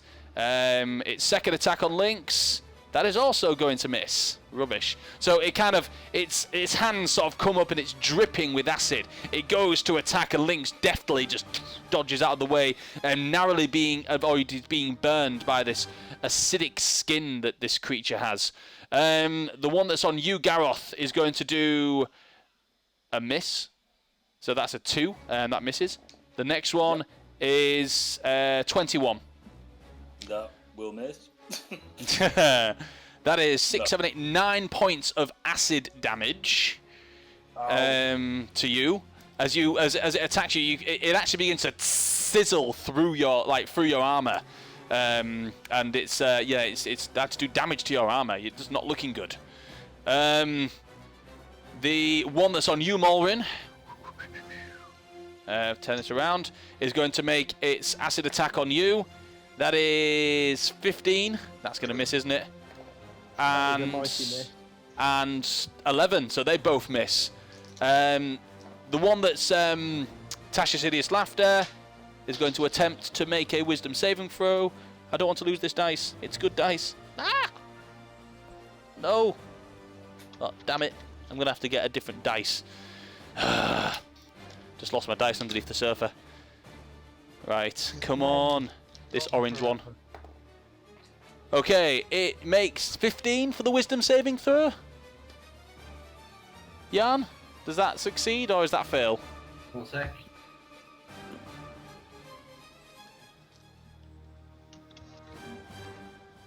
Spell save DC is 16. So it's still laughing, and actually, what you notice now, it's kind of like a ball of like acidic sludge on the floor that's kind of bubbling and popping very erratically on the ground, it's just and it's making kind of like weird hissing sounds. Right, that's their turn, and we're round 2. Mulrin, what are you doing? Is that one's still in melee range, isn't it? It is still in melee range with you, yes. Bonus action, the serpent will once again attack it. Okay, give me an attack roll. That is what we're talking about. That is a natural 20. Nice, roll for damage. Okay, that is 12 points of radiant damage. Okay, 12 points of radiant damage. Can it also make a wisdom save for me as I once again cast Toll the Dead on it? That is an 11. That is going to fail, and it Okay. takes 2d12 necrotic damage. Oh, nice. It takes 17 points of necrotic damage. 17 points of necrotic damage. Nice. It's starting to look quite hurt as it kind of in your direction. That's my opinion on the matter. Yeah, absolutely. Raljin, it's your turn. With Alar on deck. So, Alar, you're after Raljin. So, you're sounding better today, by the way, Rob. Yeah, I'm doing a lot better.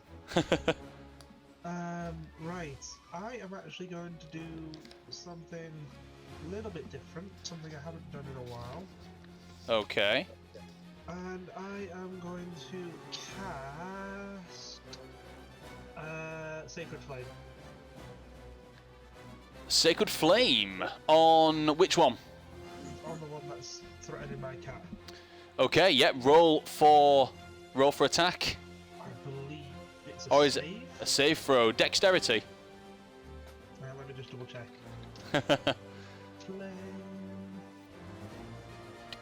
Yeah. Sacred Flame. Yeah, Dex saving throw. That is a That is a 4. Oh yeah, that fails. Yeah, roll for damage. So 1d8. And that is an 8. An 8.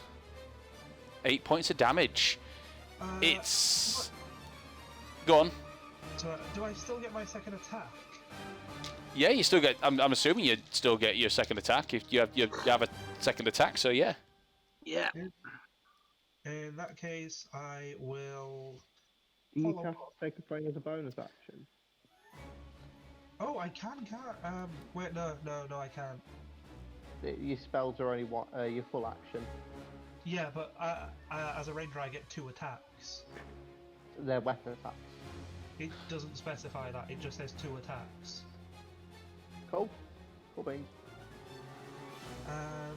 So then I will follow it up with another Sacred Flame. Another Sacred Flame. Okay.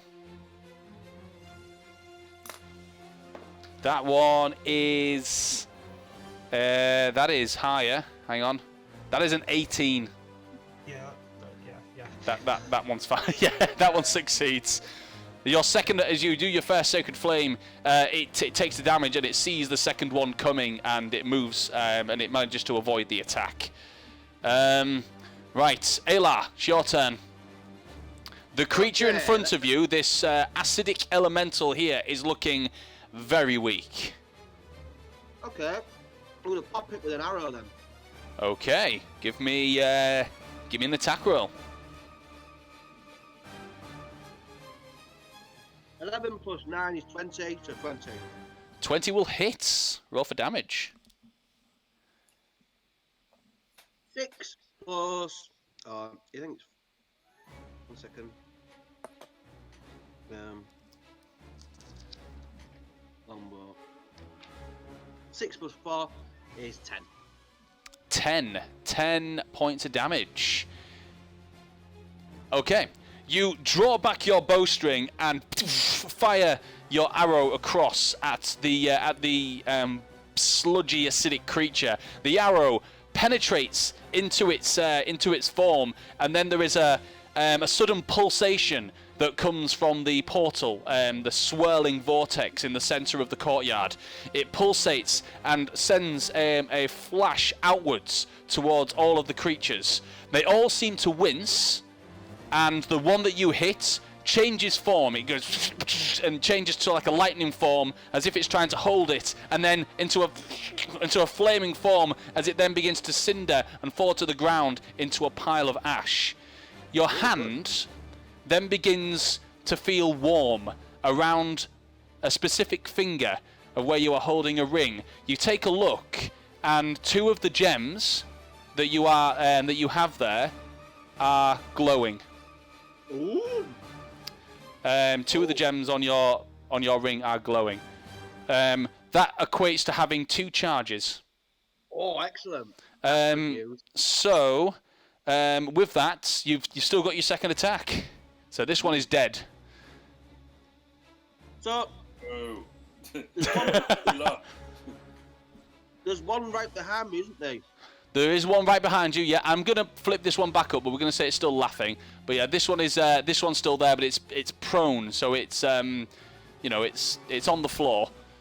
So Who's this one behind me now? Molrin. So Molrin's there.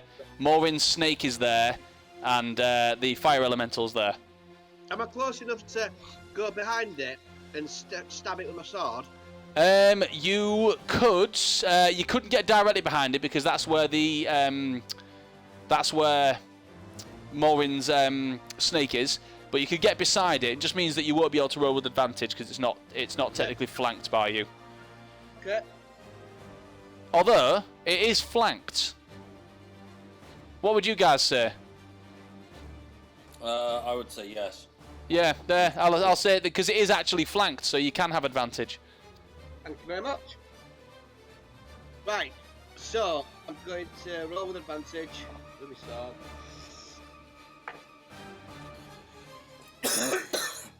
So, 16. It was a 7 or a 16. So I'll take the 16, and that gives me 20 odd, 20 something. Yeah, that'll hit. I'm going to roll damage, but I'm going to use one of my superiority dice. I've got 4 superiority dice. I'm going to use my ability to add a superiority dice of damage. Okay. It's lunging attack. Okay. Oh, bloody heck. It's a 4 and a 3, so that's 7 plus my modifier. So that is 4, 3, 7 plus sword 5. So that's 12 points of damage. 12 points of damage. Nice. It's this one. It's now looking quite weak. As you take that, Right, I tell you what then. Can I use my? Is it action surge? You can use your action surge, absolutely. Yeah, I'm gonna action surge it. Go for it. I'm gonna attack it again.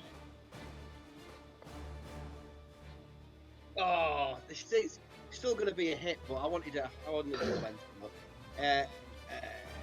21. But it's 21 hits. Unnatural. That hits. Roll for damage. Okay, so I'm rolling for hammer damage. Damage. That's an 8 plus 5 is 13. 13. This creature is on its knees at this point. Right, okay. The action surge, you take your turn again, so you do still have your second attack. Of course, yeah.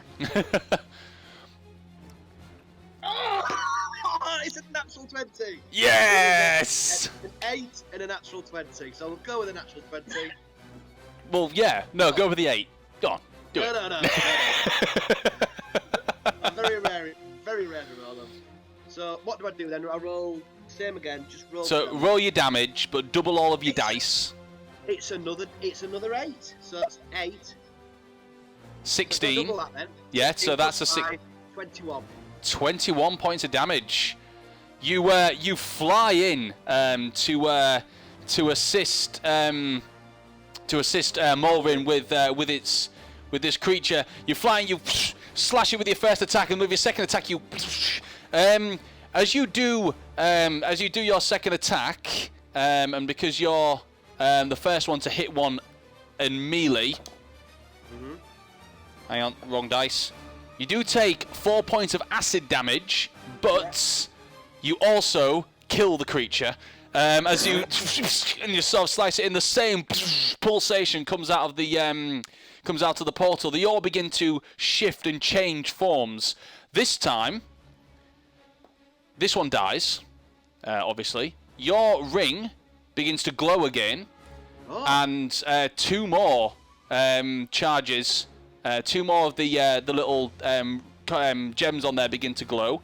Now has 4 charges in there, and now this one that's over here changes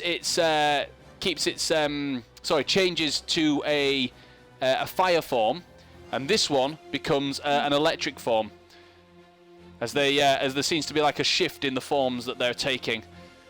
We are now round to Lynx. So this one is now in an electric form. So I'll just change the name of it, so I don't get confused. Lightning. There we go. So, and this one is fire. So, yeah. She still hasn't seen anyone take damage from attacking them. Nope. And no one's told her. Nope. So she's going to attack it. And that is 15. 15 misses. So yeah, she goes to swipe at it and it misses. That is Lynx's turn, and Garroth, it's your turn. So there is one quite close to you. So if I just swing around, there is this one over here that's still laughing, and it's a fire elemental now. Right, but it hasn't been actually doing anything, has it? It hasn't done anything yet. There's only 2 left though. There's the one over here that Lynx is fighting with, and then there's one over there that's close to you. We'll help the kitty, because that one just seems to be having a good time, and I just don't feel right with stabbing someone while having a laugh. So, yeah, let's fight the guy who's actually fighting. 20, 25, 30. And say, peekaboo, I'm gonna smash you. So, begin the smashing, and that is a 19, which is a crit. Nice. Roll for damage. Right, that is 9, which becomes 2, which means 31 points of damage. 31 points of damage. Yeah. That's that dies. So you kind of go in and slam this creature with your attack. You are just going within 5 feet of it, so you do take 4 points of fire damage just from that on your turn. But then you and slice into it. Its fiery form just gets cut through, and it just kind of disappears like a ghost, leaving flames and ash sort of wisping away. There is a pulsation from the center. Ayla, did you hit this one at all? Ayla, are you there? I'm not sure. I don't, if you didn't, then that's fine. So yeah, this one just gets killed, and there is a pulsation, and this one over here changes form to a lightning elemental. This time. Oh no, hang on. It was lightning before. It's. Oh no, that one was sorry. That one was no, that one's lightning. The dead one is lightning. Duh. Yeah. So you didn't take the fire damage, Mike. I do apologise. This one over here changes form to a lightning elemental. So. If I can actually write. Lightning. Very, very frightening. Okay. Right. With that, Garroth, are you doing anything else? Don't think I've got enough movement to hear anyone else. No, you don't really. So just hang around over there. Yarn! Okay, can you just zoom in a bit for me? I can. I'll give you a view.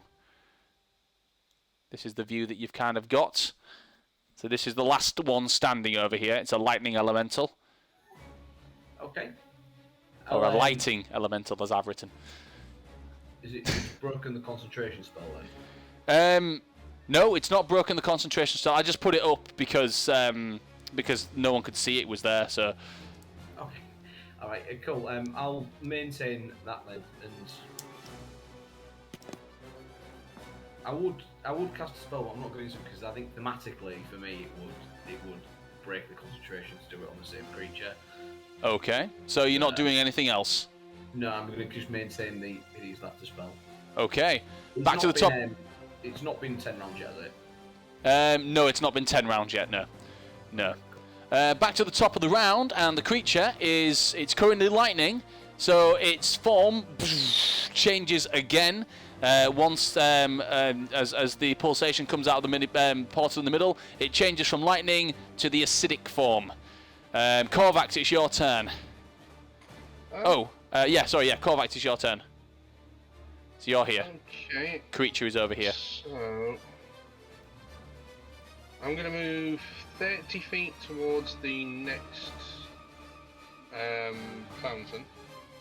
5, 10, 15, 20, 25, 30. Yeah.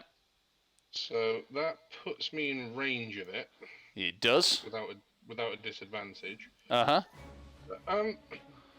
But if it's on the floor laughing, I will be rolling with disadvantage if I'm shooting with my yeah, because crossbow. it is prone, yes, so you will be rolling with disadvantage. Question, the tree that's next to it, is it a whitewood tree or is it a regular tree? It's actually a whitewood tree. Don't you dare.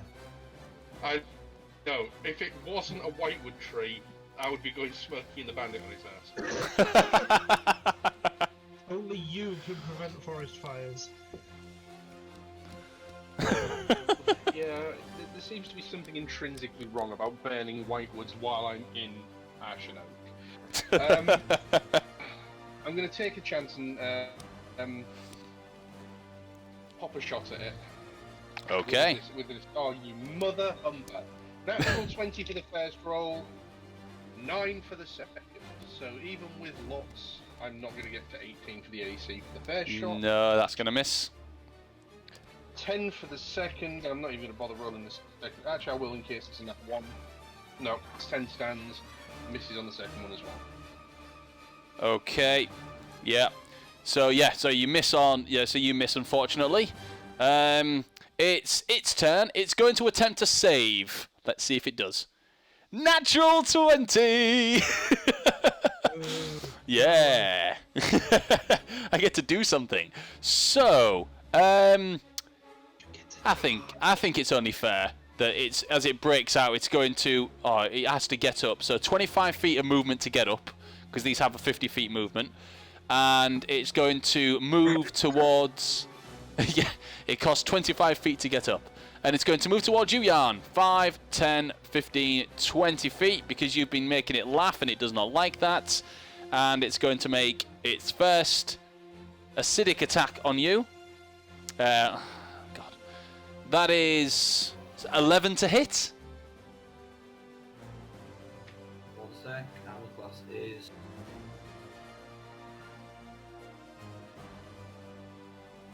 Armor class is 12. Oh, so that one misses. Nearly there. Second attack. That's definitely going to hit. That's 24 to hit. Yeah, that hits. So you take 12, 13, 14 points of acid damage. Okay. And you see the acid begins to burn into your non-magical clothes. That is the elemental's turn. So we are now round to Molrin. So you're over here. Creature. Sorry? Can I see said creature? At the moment, there's a fountain blocking you. So if I just do sort of that, so it's kind of still. Actually, you can see it in the distance. Yeah. Cool. So what is it? It's 5, 10, 15, 20, 25, 30, 35, 40, 45, 50. About 55 to 60 feet away from you. Cool. So, first thing I will do is I will stay behind Ayla. That's what I'll do. And we'll cast a mighty, well, require a wisdom save, please, Phil. Okay. 3.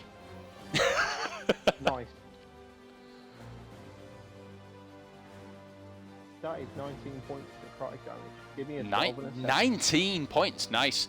This one hasn't taken much damage this turn because it spent most of the thing laughing and not taking any damage. So it's it still looks like it's got quite a lot of energy to it. It's just not taking its impending death seriously. That's absolutely not. Is there anything else you're doing? In fact, I will use my 25-foot movement to move like directly north in the direction that we're looking at the camera. 5, 10, 15, 20, 25? Yep. Okay. That's the bump. Right. As you get a little bit closer to the wall, actually, you feel the heat emanating from it. Right. That's Molrin. Ralgin, it's your turn. Ayla, you're on deck. So I am going to transfer my Hunter's Mark onto the last remaining one. Yeah. And I'm going to circle around it so that it's trapped between me and Yarn. Okay. There we go. I'm going to, because I also haven't seen anyone get hurt by stabbing these things, I'm going to stab it with my +1 sword. Okay. This is in acid form at the moment, so yeah, stab it with your +1 sword. Oh, that's gonna miss. What did you roll? I got a 2 on the dice. Oh, well, yeah, that misses. That is probably gonna hit, because that's a 15 on the dice. So yeah, that'll hit. Yeah. Even with your bone, you get above 18, don't you? Yeah. First attack misses, second attack hits. 1d8 +1 plus my Hunter's Mark damage.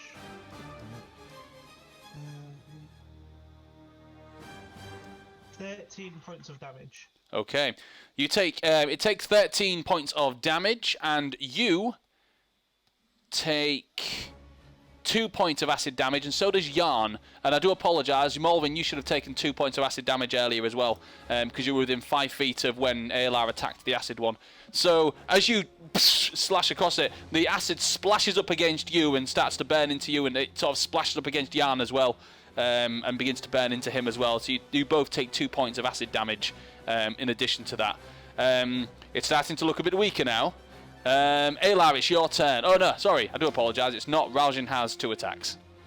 No, I've just done my 2 attacks. I missed Oh. the first one. Oh yeah, you did. Sorry, I do apologise then. Yes, Alar, it's your turn. I'm gonna kill it. Okay, so you're over here. So are you going to move towards it first?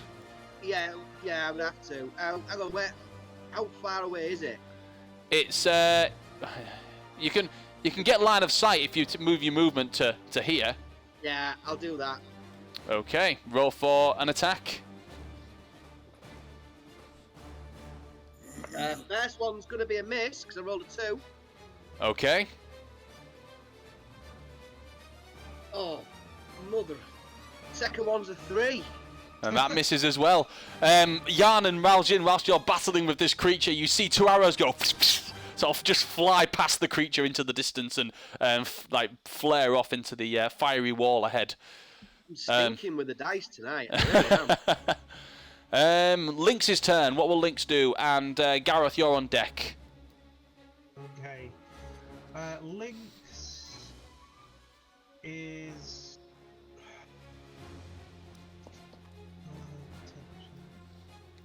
She's gonna take 2 steps back.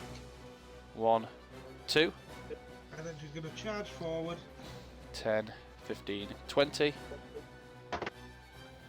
And she's going to get 18 to hit. That will hit. Roll for damage. Right, so I think it is 1d8 plus lots. Okay. 1d8 plus 1d6 plus 2 plus PB. Okay. That's,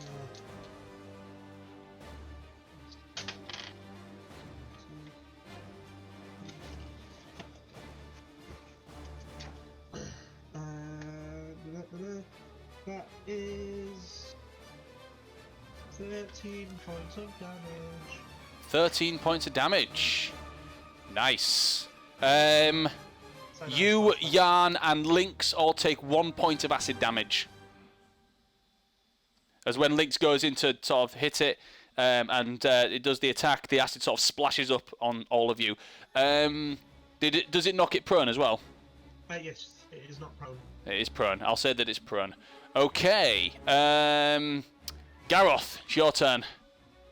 Right, where's the nearest thing to kill? There. That thing. Right, I will go up to it and say hello with my axe. Okay.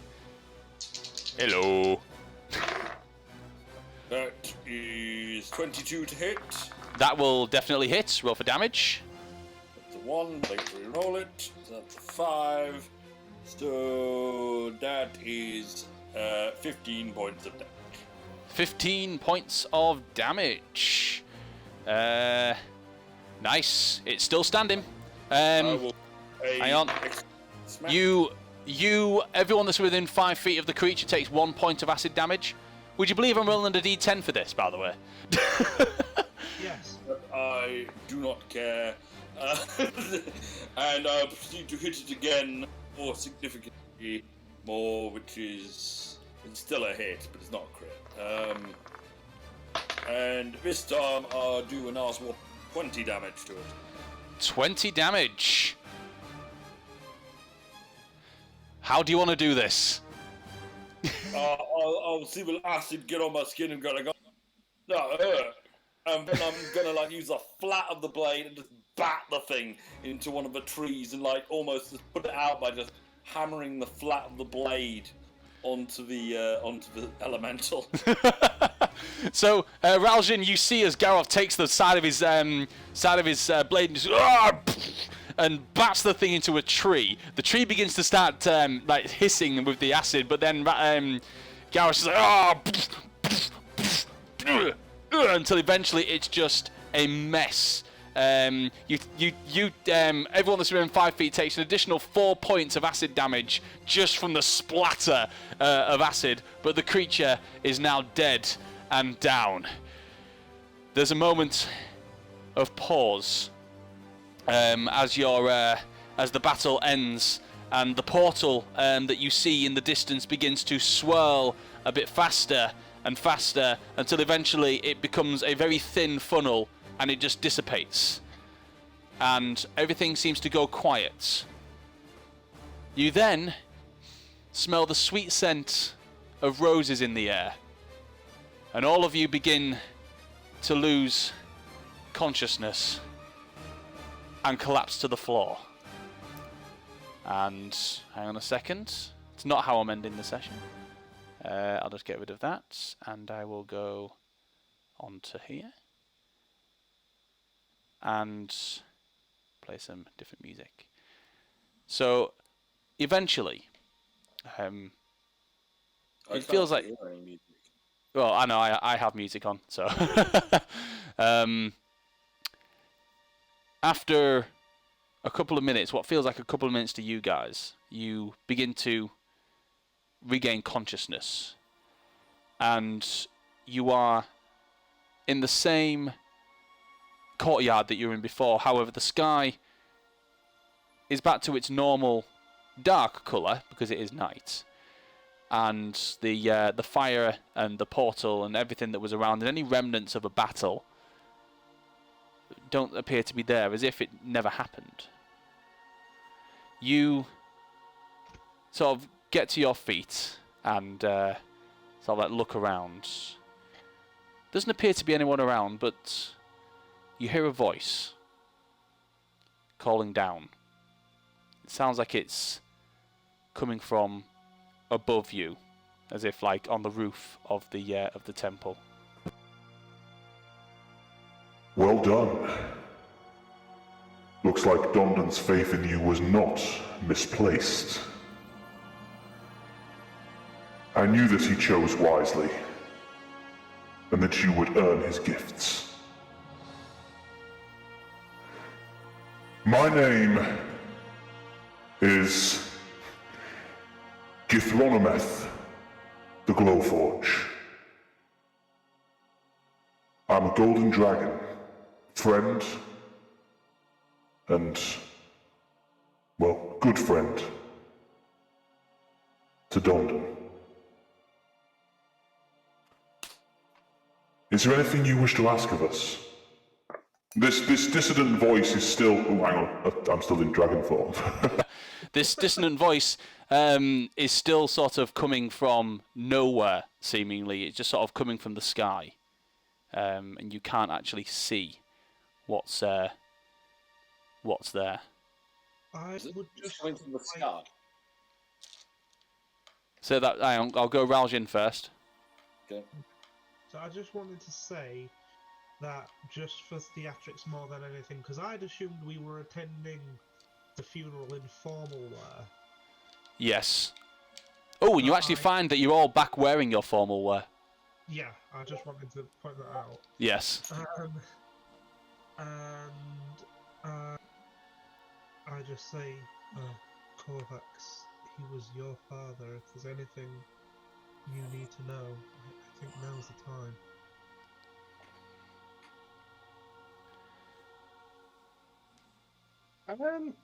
Question to the DM: are our wounds still standing, or did that seem to be part of a dream? Or Are your what still standing?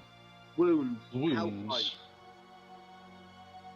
Because So, I took a pasting in that. Oh yeah, no. After you actually, when you wake up, you find that you are actually back at full strength.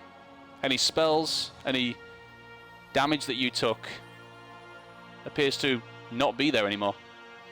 It's like it never happened. It's like it never happened physically. Mentally, it happened. Morvin, your hand was up.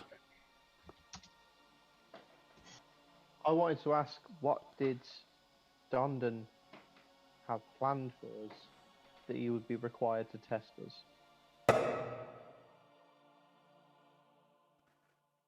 Every once in a while, we require the assistance of mortals to deal with situations that we would deem to be bigger than ourselves. Dondon always kept a close eye on the kingdom. I have my eyes elsewhere, but he's always sensed a great coming danger.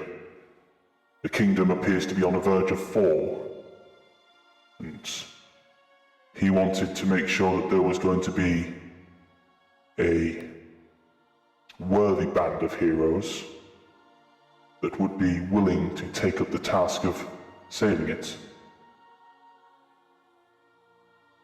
That's why he chose you. And the test we have just done was to confirm that his choice was correct. I always have faith in Dondon, but sometimes I like to make sure I test myself, just in case. Can't be too careful, of course.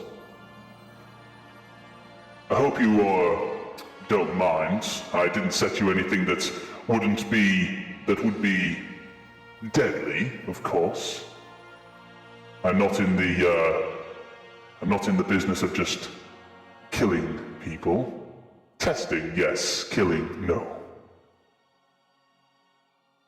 Your timing could have been better. I have just buried my father.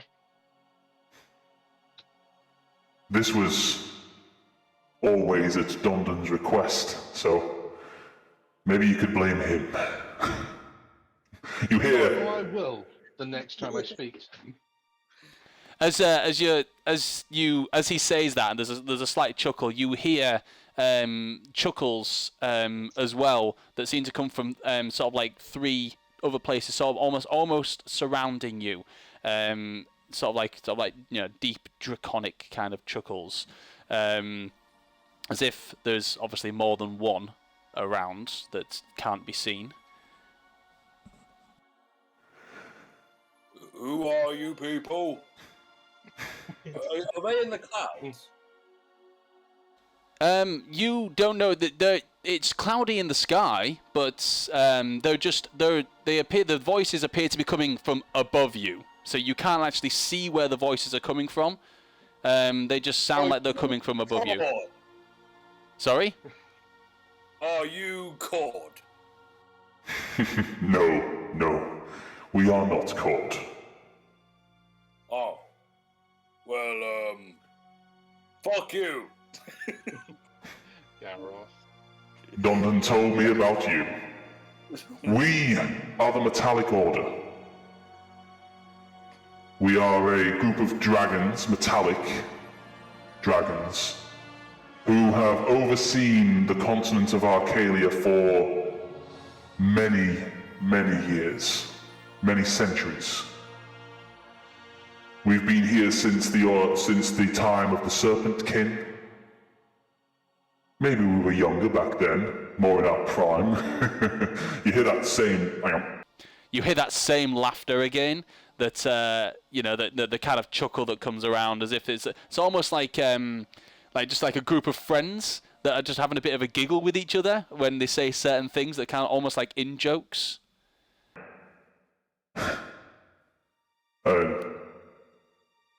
Dondon...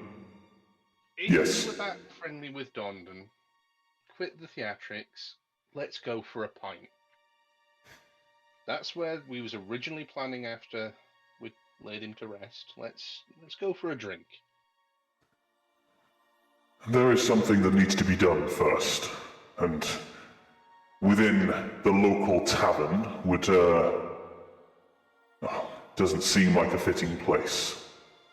Like I said, Dondon wanted to bestow upon you gifts. The test was more for me than anything. Well, for us. And there's that same laughter. But I think, in our eyes, you've earned these. First, I'd like to call upon Ayla. Step forward. Hello.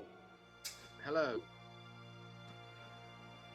For you, Ayla, Dondon wanted to give you a draconic gift.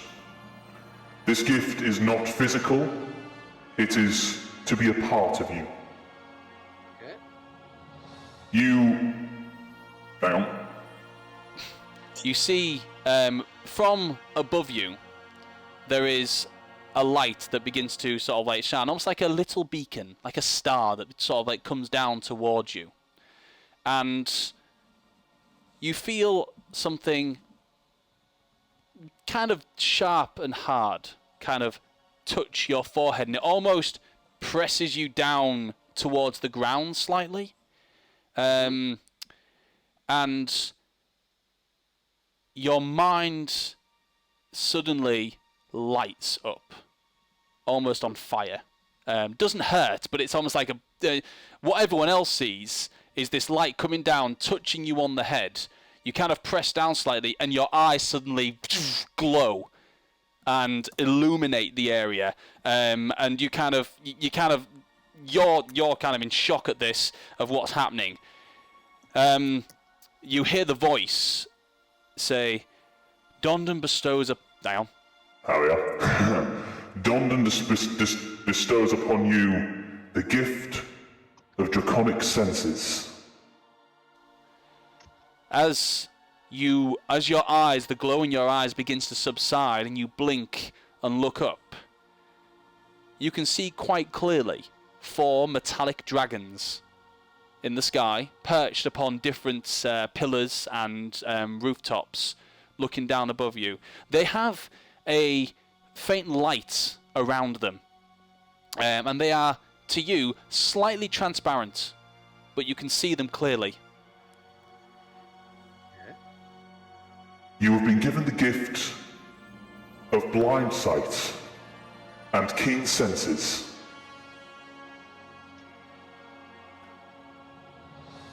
Just to tell you exactly what that means, Ayla, with your draconic senses, you now have blind sight at a range of 10 feet. Okay? So within that range, you can effectively see anything that is behind total cover, blinded or in darkness. Moreover, you can also see invisible creatures at that range, unless the creature is successfully hides from you.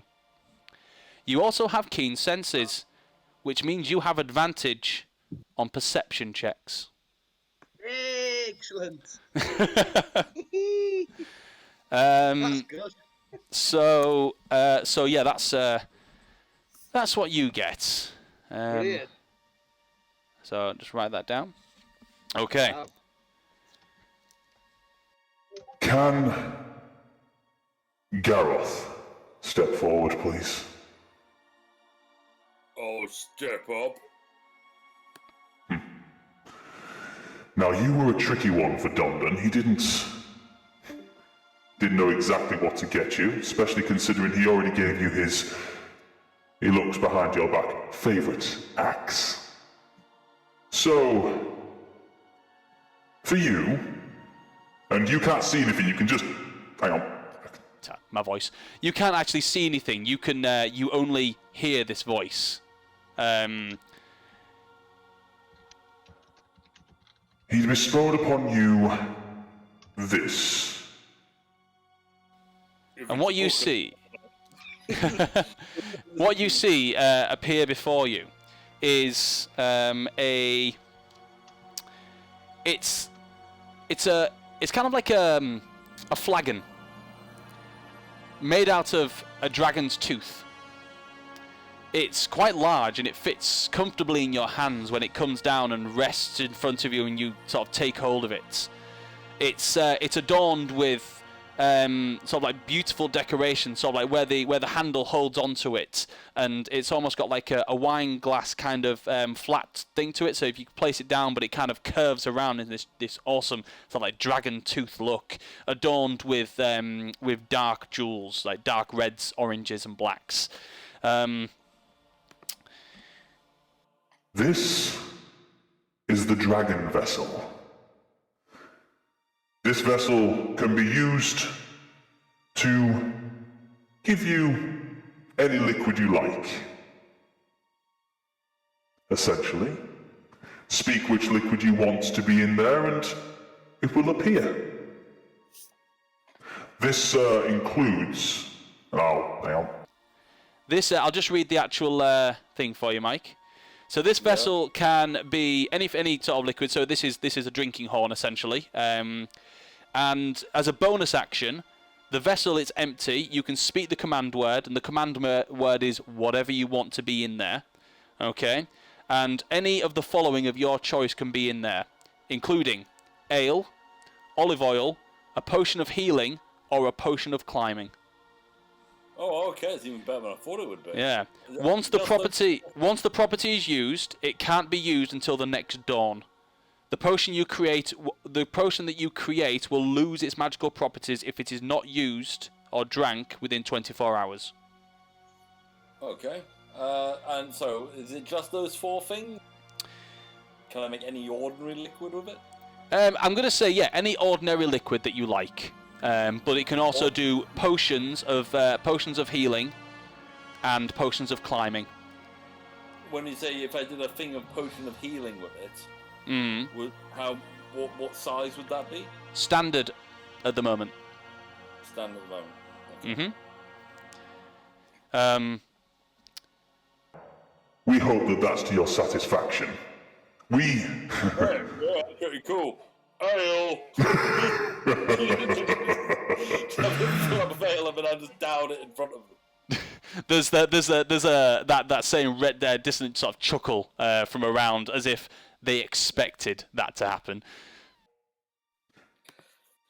So I'll drink my ale and go, thanks, that's great. Bye. Could Yarn step forward, please?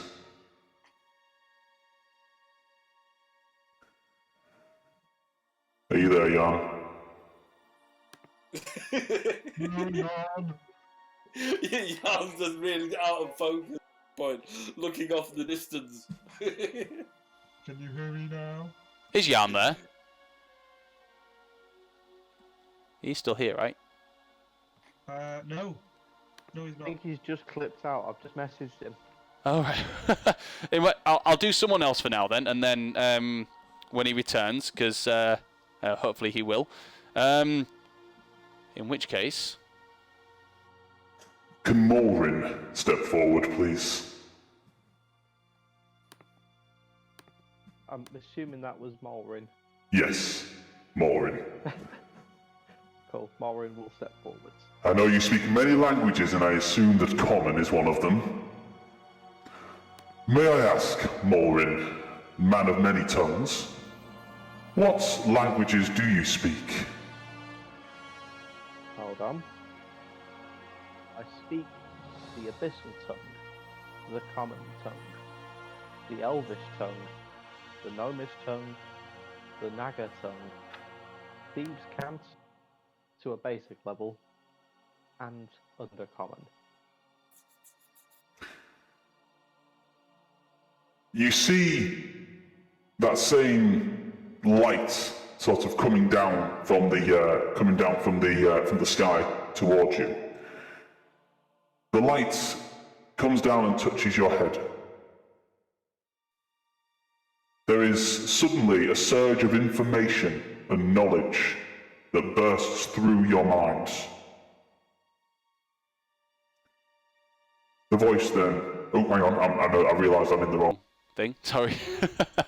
It was the most epic description of a light coming down from the sky. The voice then comes back and says, Can you understand what I'm saying? I can.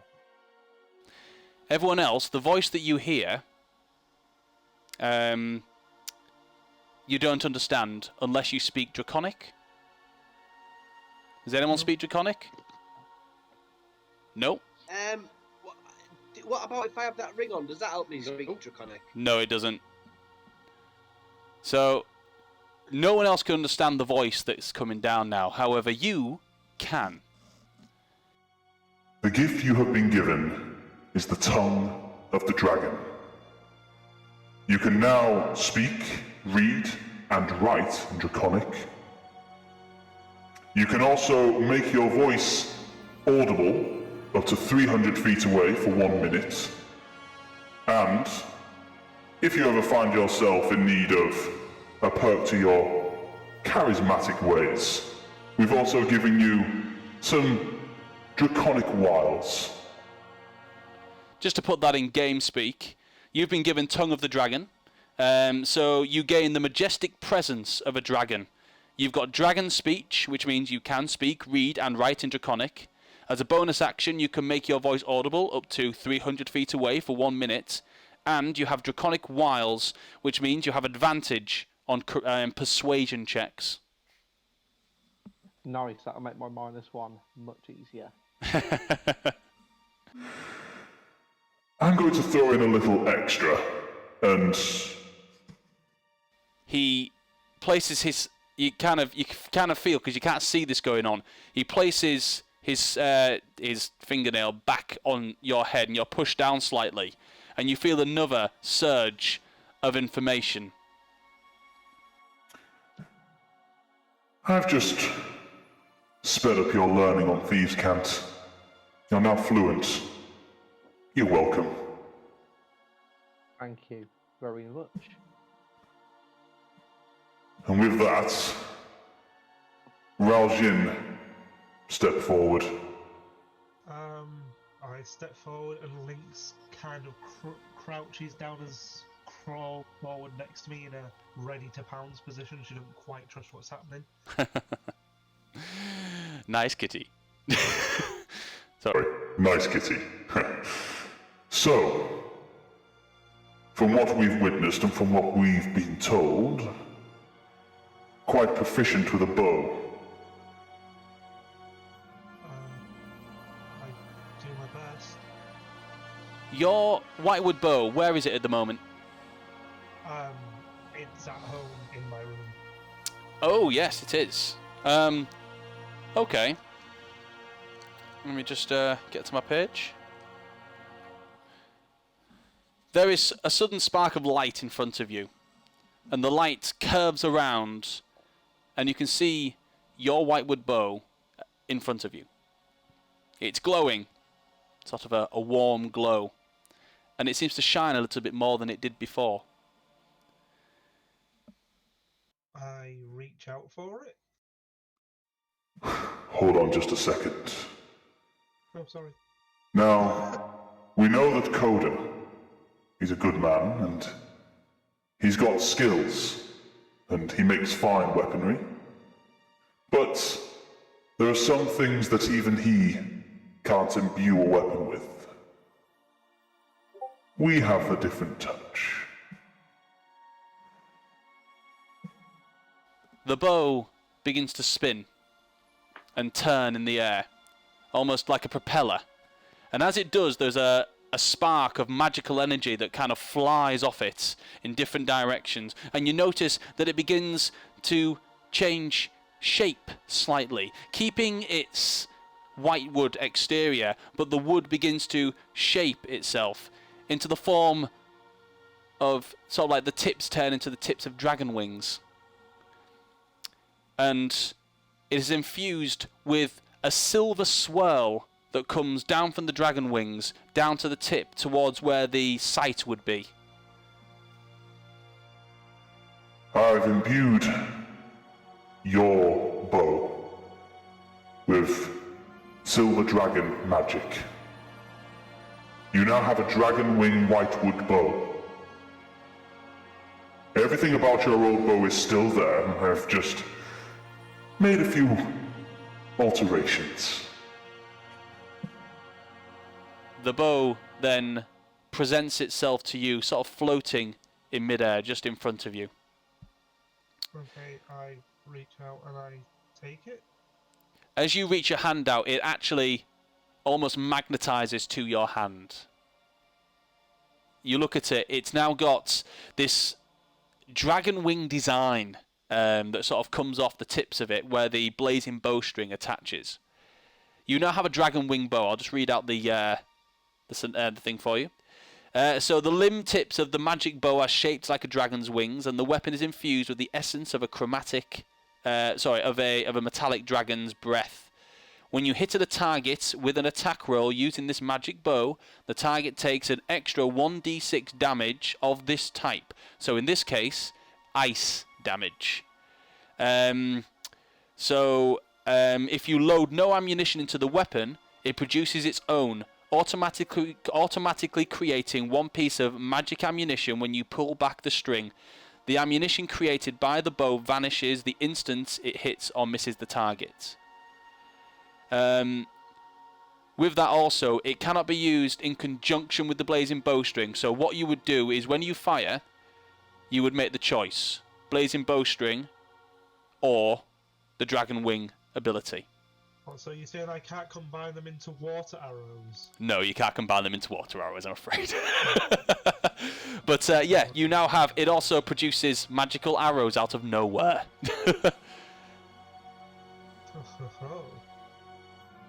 We hope that you will find this useful. Thank you. Well, don't thank me. Thank Dondon.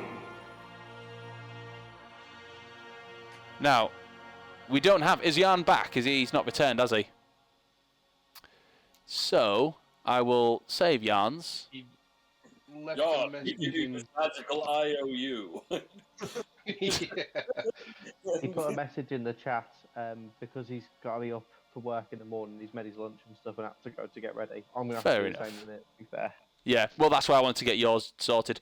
With that, and we'll say that... Oh, I'll do Jan's. So Jan steps forward, and if he wants to get it, he can watch it back and he can...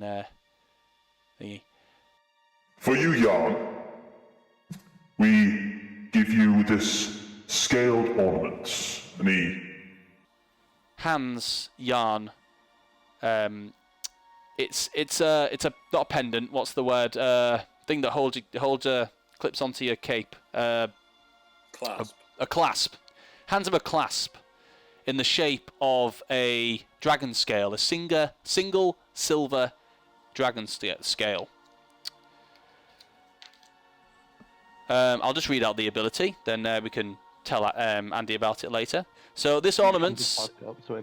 Okay, so this ornament can be jewellery or cloak or another wearable accessory. It appears to be fashioned out of a dragon scale and incorporates imaging those shapes. So it's a very decorative dragon scale. It very much suits the decor that he's got going on.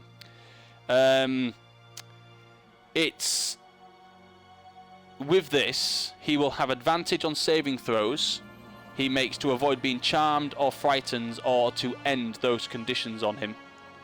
And it gives him a +1 bonus to his AC. Charmed, frightened condition, and +1 AC. I've noticed that you're a little bit of a squishy wizard, so hope this comes in handy. After all the gifts have been given out, you all kind of step back and you see now the. In fact, you've seen this the whole thing that's been going on, ALI. You've been able to see them. You've been able to see the dragon sort of moving around slightly, and everything. You know, you can see like where they are. They are quite close to you all, but you just can't see them. You feel the kind of a gust of wind as if something's flying down towards the ground. And then you hear kind of like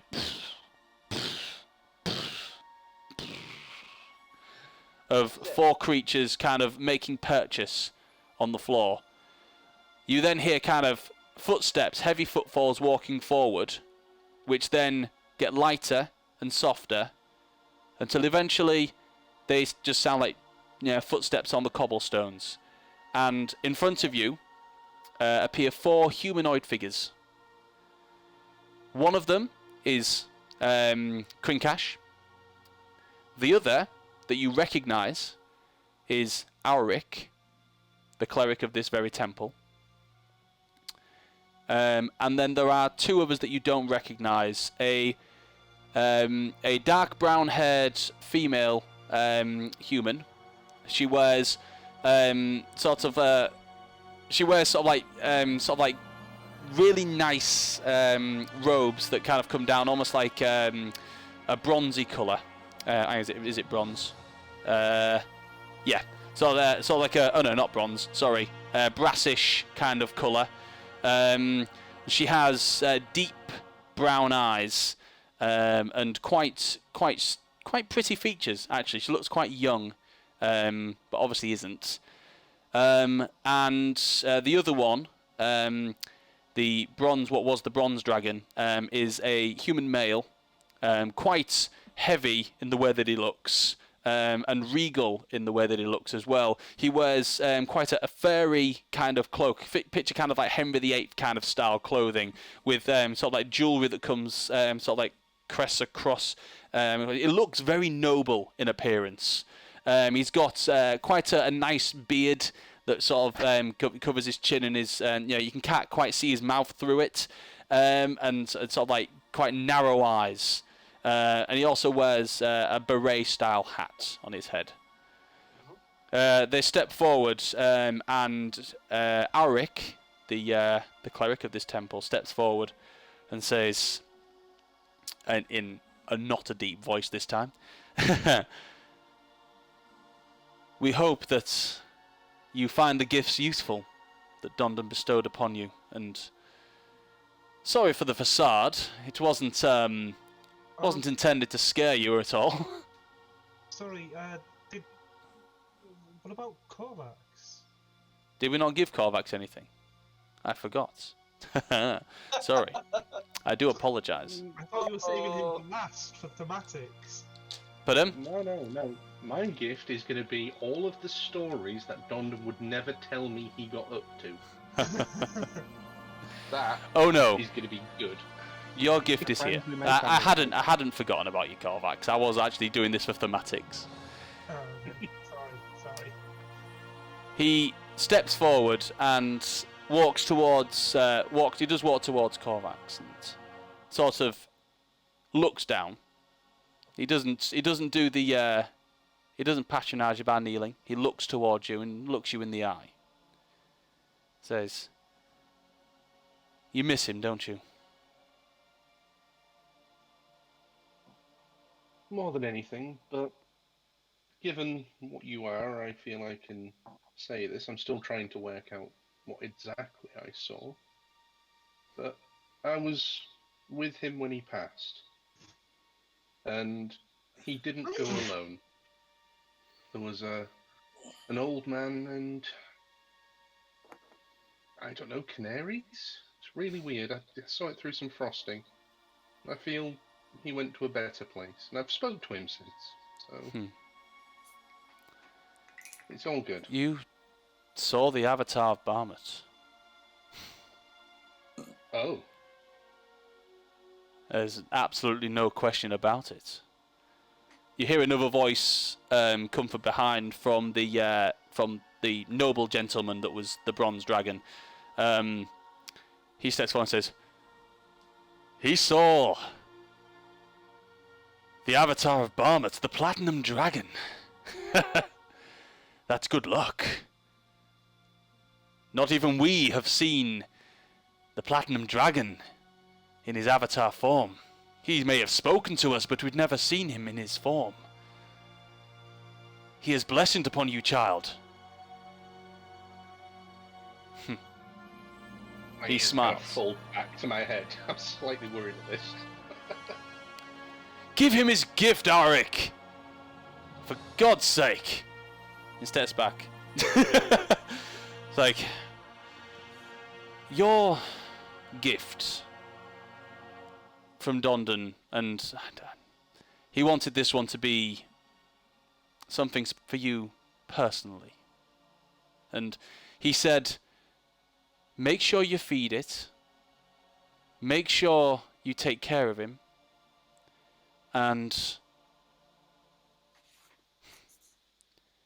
fight well by each other's side. He holds out his hand and then kind of brings it round into almost like a perch where something would sit. He then whistles, and from the sky flies down a pseudo-dragon. Flies down from one of the trees and comes and lands on Auric's arm. Silver in colour. This is for you.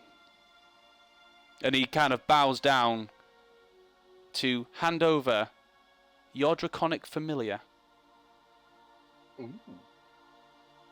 So, just to read out what that means, when I can find it.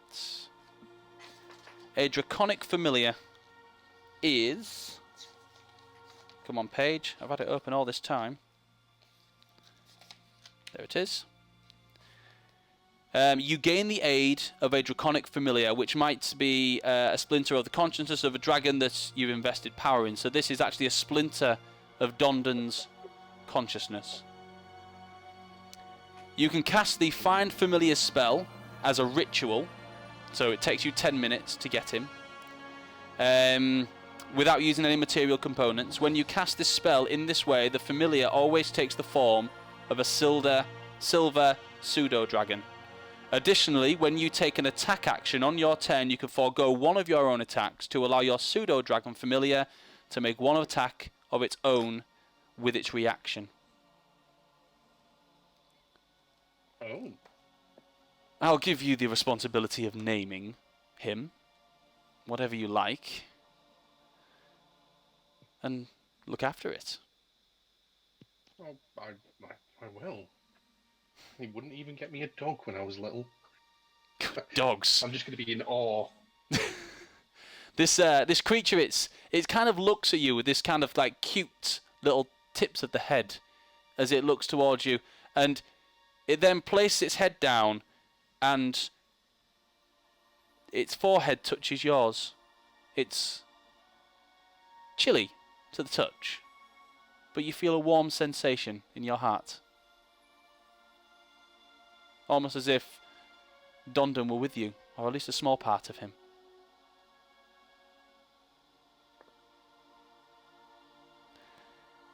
Auric steps back and says, so how about that drink? I could certainly go for one. However, I'm not really supposed to be going out drinking in public, so my private quarters?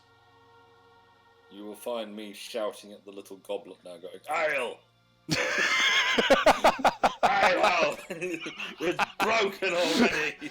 I'm afraid it only has one use per 24 hours. However, I have a full casket in my quarters if you wanted to join us. The bronze dragon says, all right, let's go. Come on, we're gotta have a drink. All right, Omnir, let's go. And he starts to head off and lead you towards the building. Would you like to follow? Yeah, he said there was ale. Oh, all right then. Yeah, Gareth is first in line.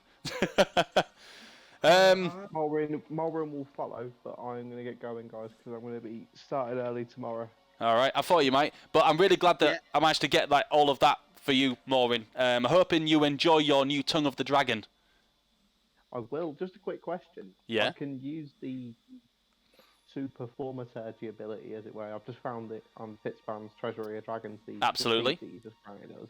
Mm. I could use it with any language, can't I?